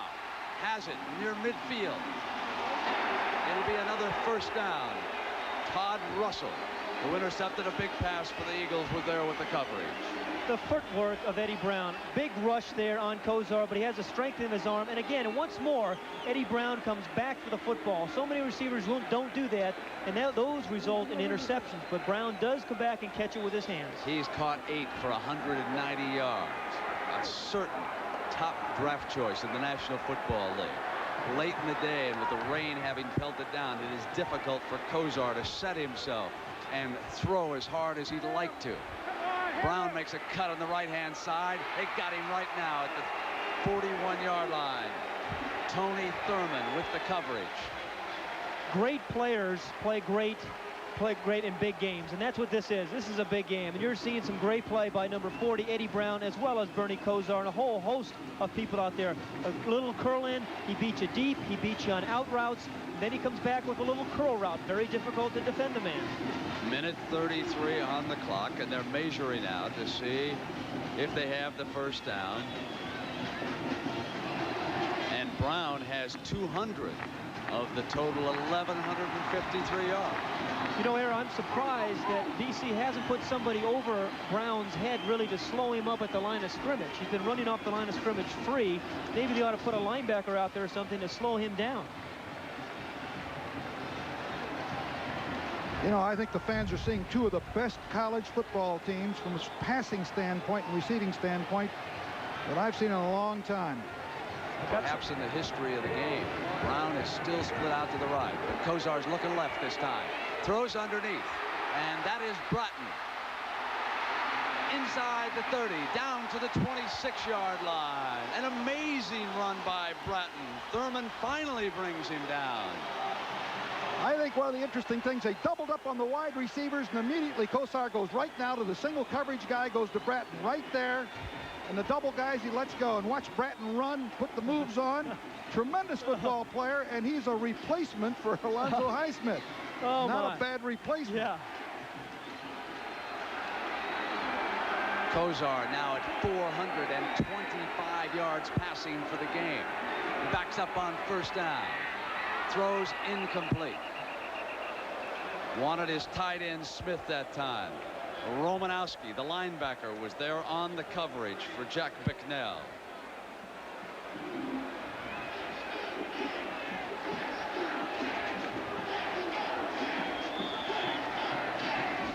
Here in the Orange Bowl, a minute to go in one of the most exciting games of the year, with Boston College leading the Miami Hurricanes 41-38. BC headed for the Cotton Bowl. Miami to the Fiesta Bowl.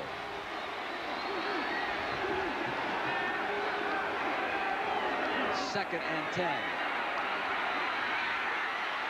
Kozar hit, goes to the end zone, overthrows Stanley Shakespeare.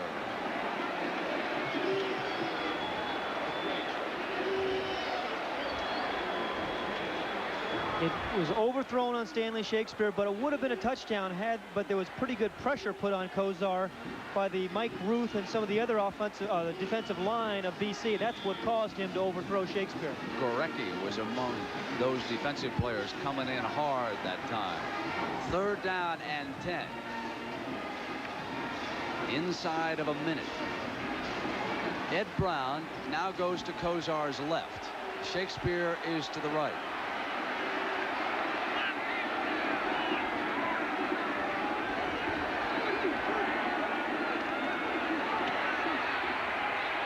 Got Brown. First down when the tackle is missed. And Eddie battles his way to the 5-yard line. Incredible effort with Thurman hanging on. At the top of the show, we said Bernie Kozar was going to get the ball to the wide receivers, and unless you put a linebacker over his head, he's going to keep throwing this out route to Eddie Brown. He's caught at least 5 out routes, and then you're going to see the tremendous determination and effort by Eddie Brown as he makes a tackle, and there's somebody there. Thurman is hanging on as Eddie Brown is getting everything he can out of the reception. For the game, Eddie Brown has caught 10 passes for 220 yards. We'll be back. An incredible performance by Eddie Brown. Watch him here as he gets away first from Neil Iton.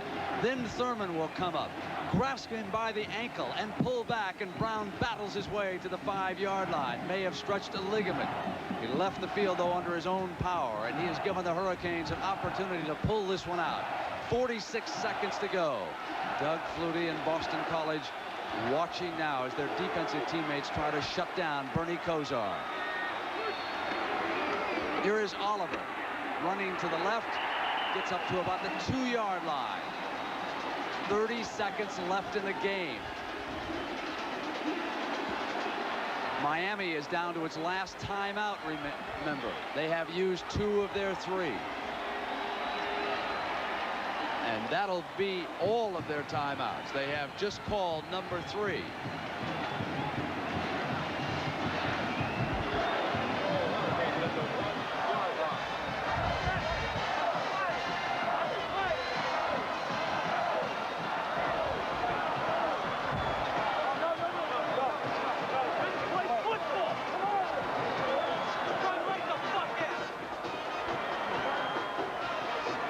Bernie Kosar made, I think, a rather positive statement about what he wanted to do. I think he wants to run the ball right at them. However, he's got no timeouts remaining in 30 seconds. If he's going to do that, he needs to call 2 plays in the huddle. That's exactly right. And they've got plenty of time to run 2 plays.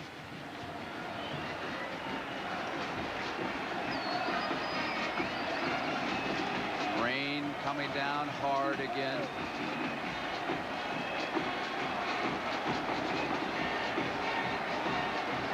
Kosar on the afternoon is 25 of 38 for 447 yards. Miami will attack with 3 tight ends. Willie Smith, of course, is the lead one. Bratton and Oliver are set there.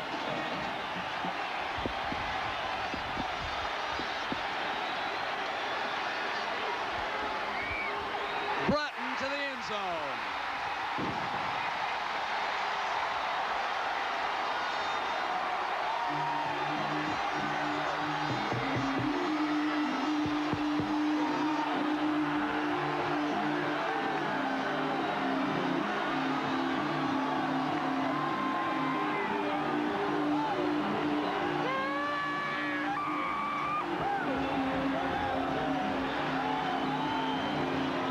Sensational afternoon by Bratton. 16 carries for 134 yards, 4 touchdowns. This one, of course, the most important, with 28 seconds on the clock. Miami has moved up by 3, and obviously this extra point would put touchdown pressure on Boston College with only 28 seconds to go. Boston College has 2 timeouts remaining. It is not impossible. That's Alvin Ward. Let's take a look at the touchdown by Melvin Bratton. We've seen 4 or 5 short yardage plays each time. They've given the ball to Bratton, and he's dived over the top here. Good surge by the offensive line that allowed him to do that. He really didn't have to dive. I mean, there was a hole there as you look at it again. Well, they did what Kosar wanted to do. they listened to Bernie, didn't they? But this was the culmination of an interesting drive. Remember the great effort we saw by Eddie Brown on the reception on the play before this. The great determination of Bernie Kosar and Melvin Bratton on a couple of runs before that. And the blocking of the offensive line. Watch the surge there. You're right, there is a big hole there. He doesn't have to jump. He made up his mind in the huddle, it looked like. But nonetheless, he's in the end zone. Mike Moore was the blocker. The extra point is added. And it's 45-41 as Miami moves 79 yards in 12 plays. The drive took 3:22.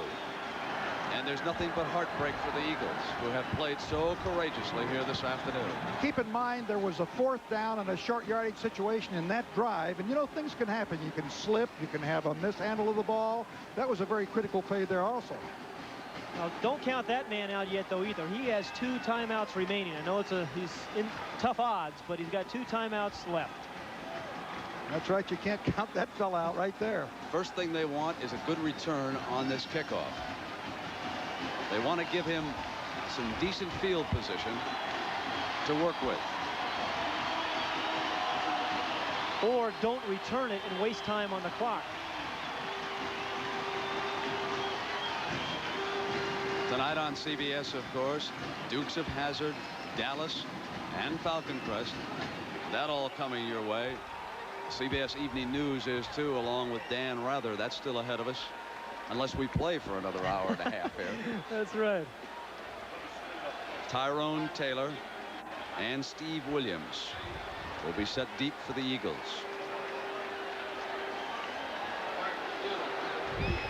Arrow, would they squib it here, you think, to try to upset a return? No, I think he'll kick it. I think he'll try to get it downfield. They don't want to give him field position. Plus, he's got the wind. It'll be at the 20-yard line. 28 seconds for Doug Flutie and the Eagles.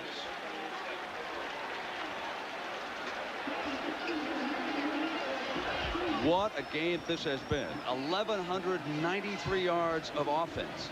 649 for Miami. 544 for Boston College. Do you like my defense? Nice job. You're the defensive coordinator. You're fired.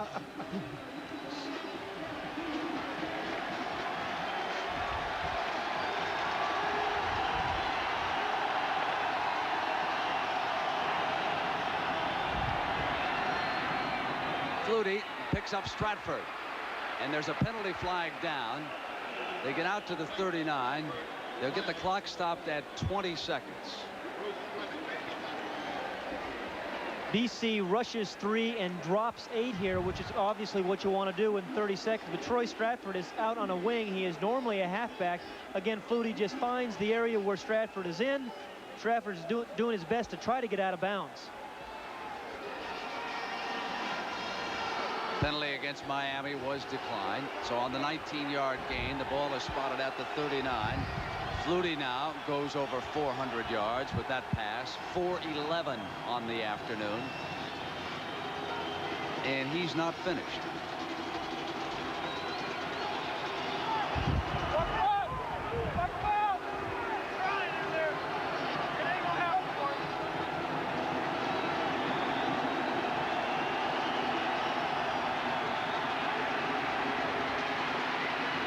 Flutie gets it out of bounds. Gieselman is tied in. Cross midfield. 12 seconds left on the clock after that 13-yard gain. The chains move, of course, for another first down. Boston College has not used either of their 2 timeouts. Remember that the clock stops on a first down in college football. 12 seconds to go. And Doug Flutie is within 48 yards.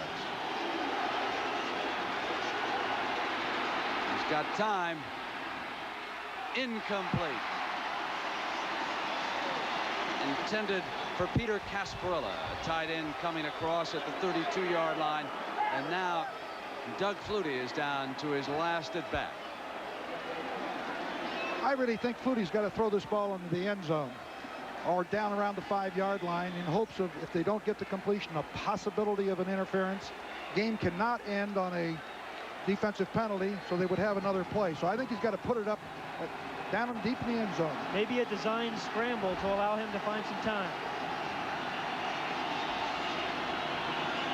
Penalty marker is down. Play is stopped. One thing is certain.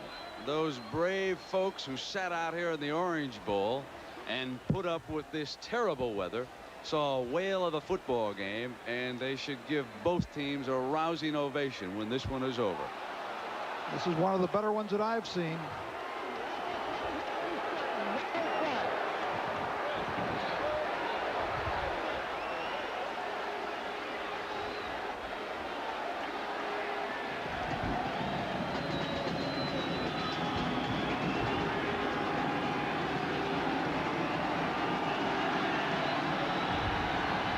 Three wide receivers out to the right.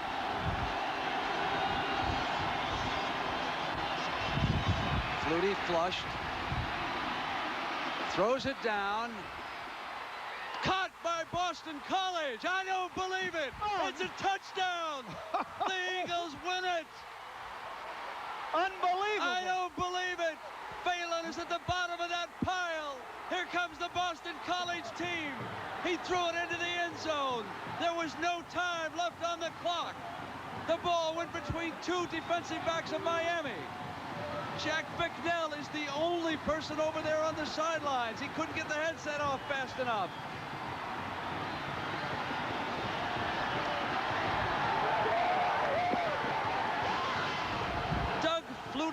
done it. And your heart goes out to Bernie Kosar, who did everything he could. And like we said, it went down to the last at bat. And Flutie and Boston College have won it. He's asking where Kosar is. This is one of the most remarkable football games I have ever seen. The last play. Doug Flutie is here. First of all, he gets excellent protection by his offensive line. He's going to scramble a little bit, but the Miami defense does something you just can't do in a situation like this. There is no time left when he throws the ball. There are a lot of defenders there. Phelan is behind the defense where you just cannot let an offensive pass receiver and those kinds of situations get behind you. The ball was in the air for 64 yards. Take a look in the middle. Number 20, Gerard Phelan, Doug Flutie's roommate. He knows it's a desperation throw. All he is hoping back here is for a tipped ball. He is behind the defense, though. That can't happen. It cannot happen, but it did. Doug Flutie and his roommate Gerald Phelan. Last year at the Liberty Bowl, they had a fire alarm break out in the hotel. Phelan got up and said, "Women, children, and Doug Flutie first." He knew what he was talking about. Boston College has won it 47-45, and we'll be back at the Orange Bowl after these messages from your local stations. This is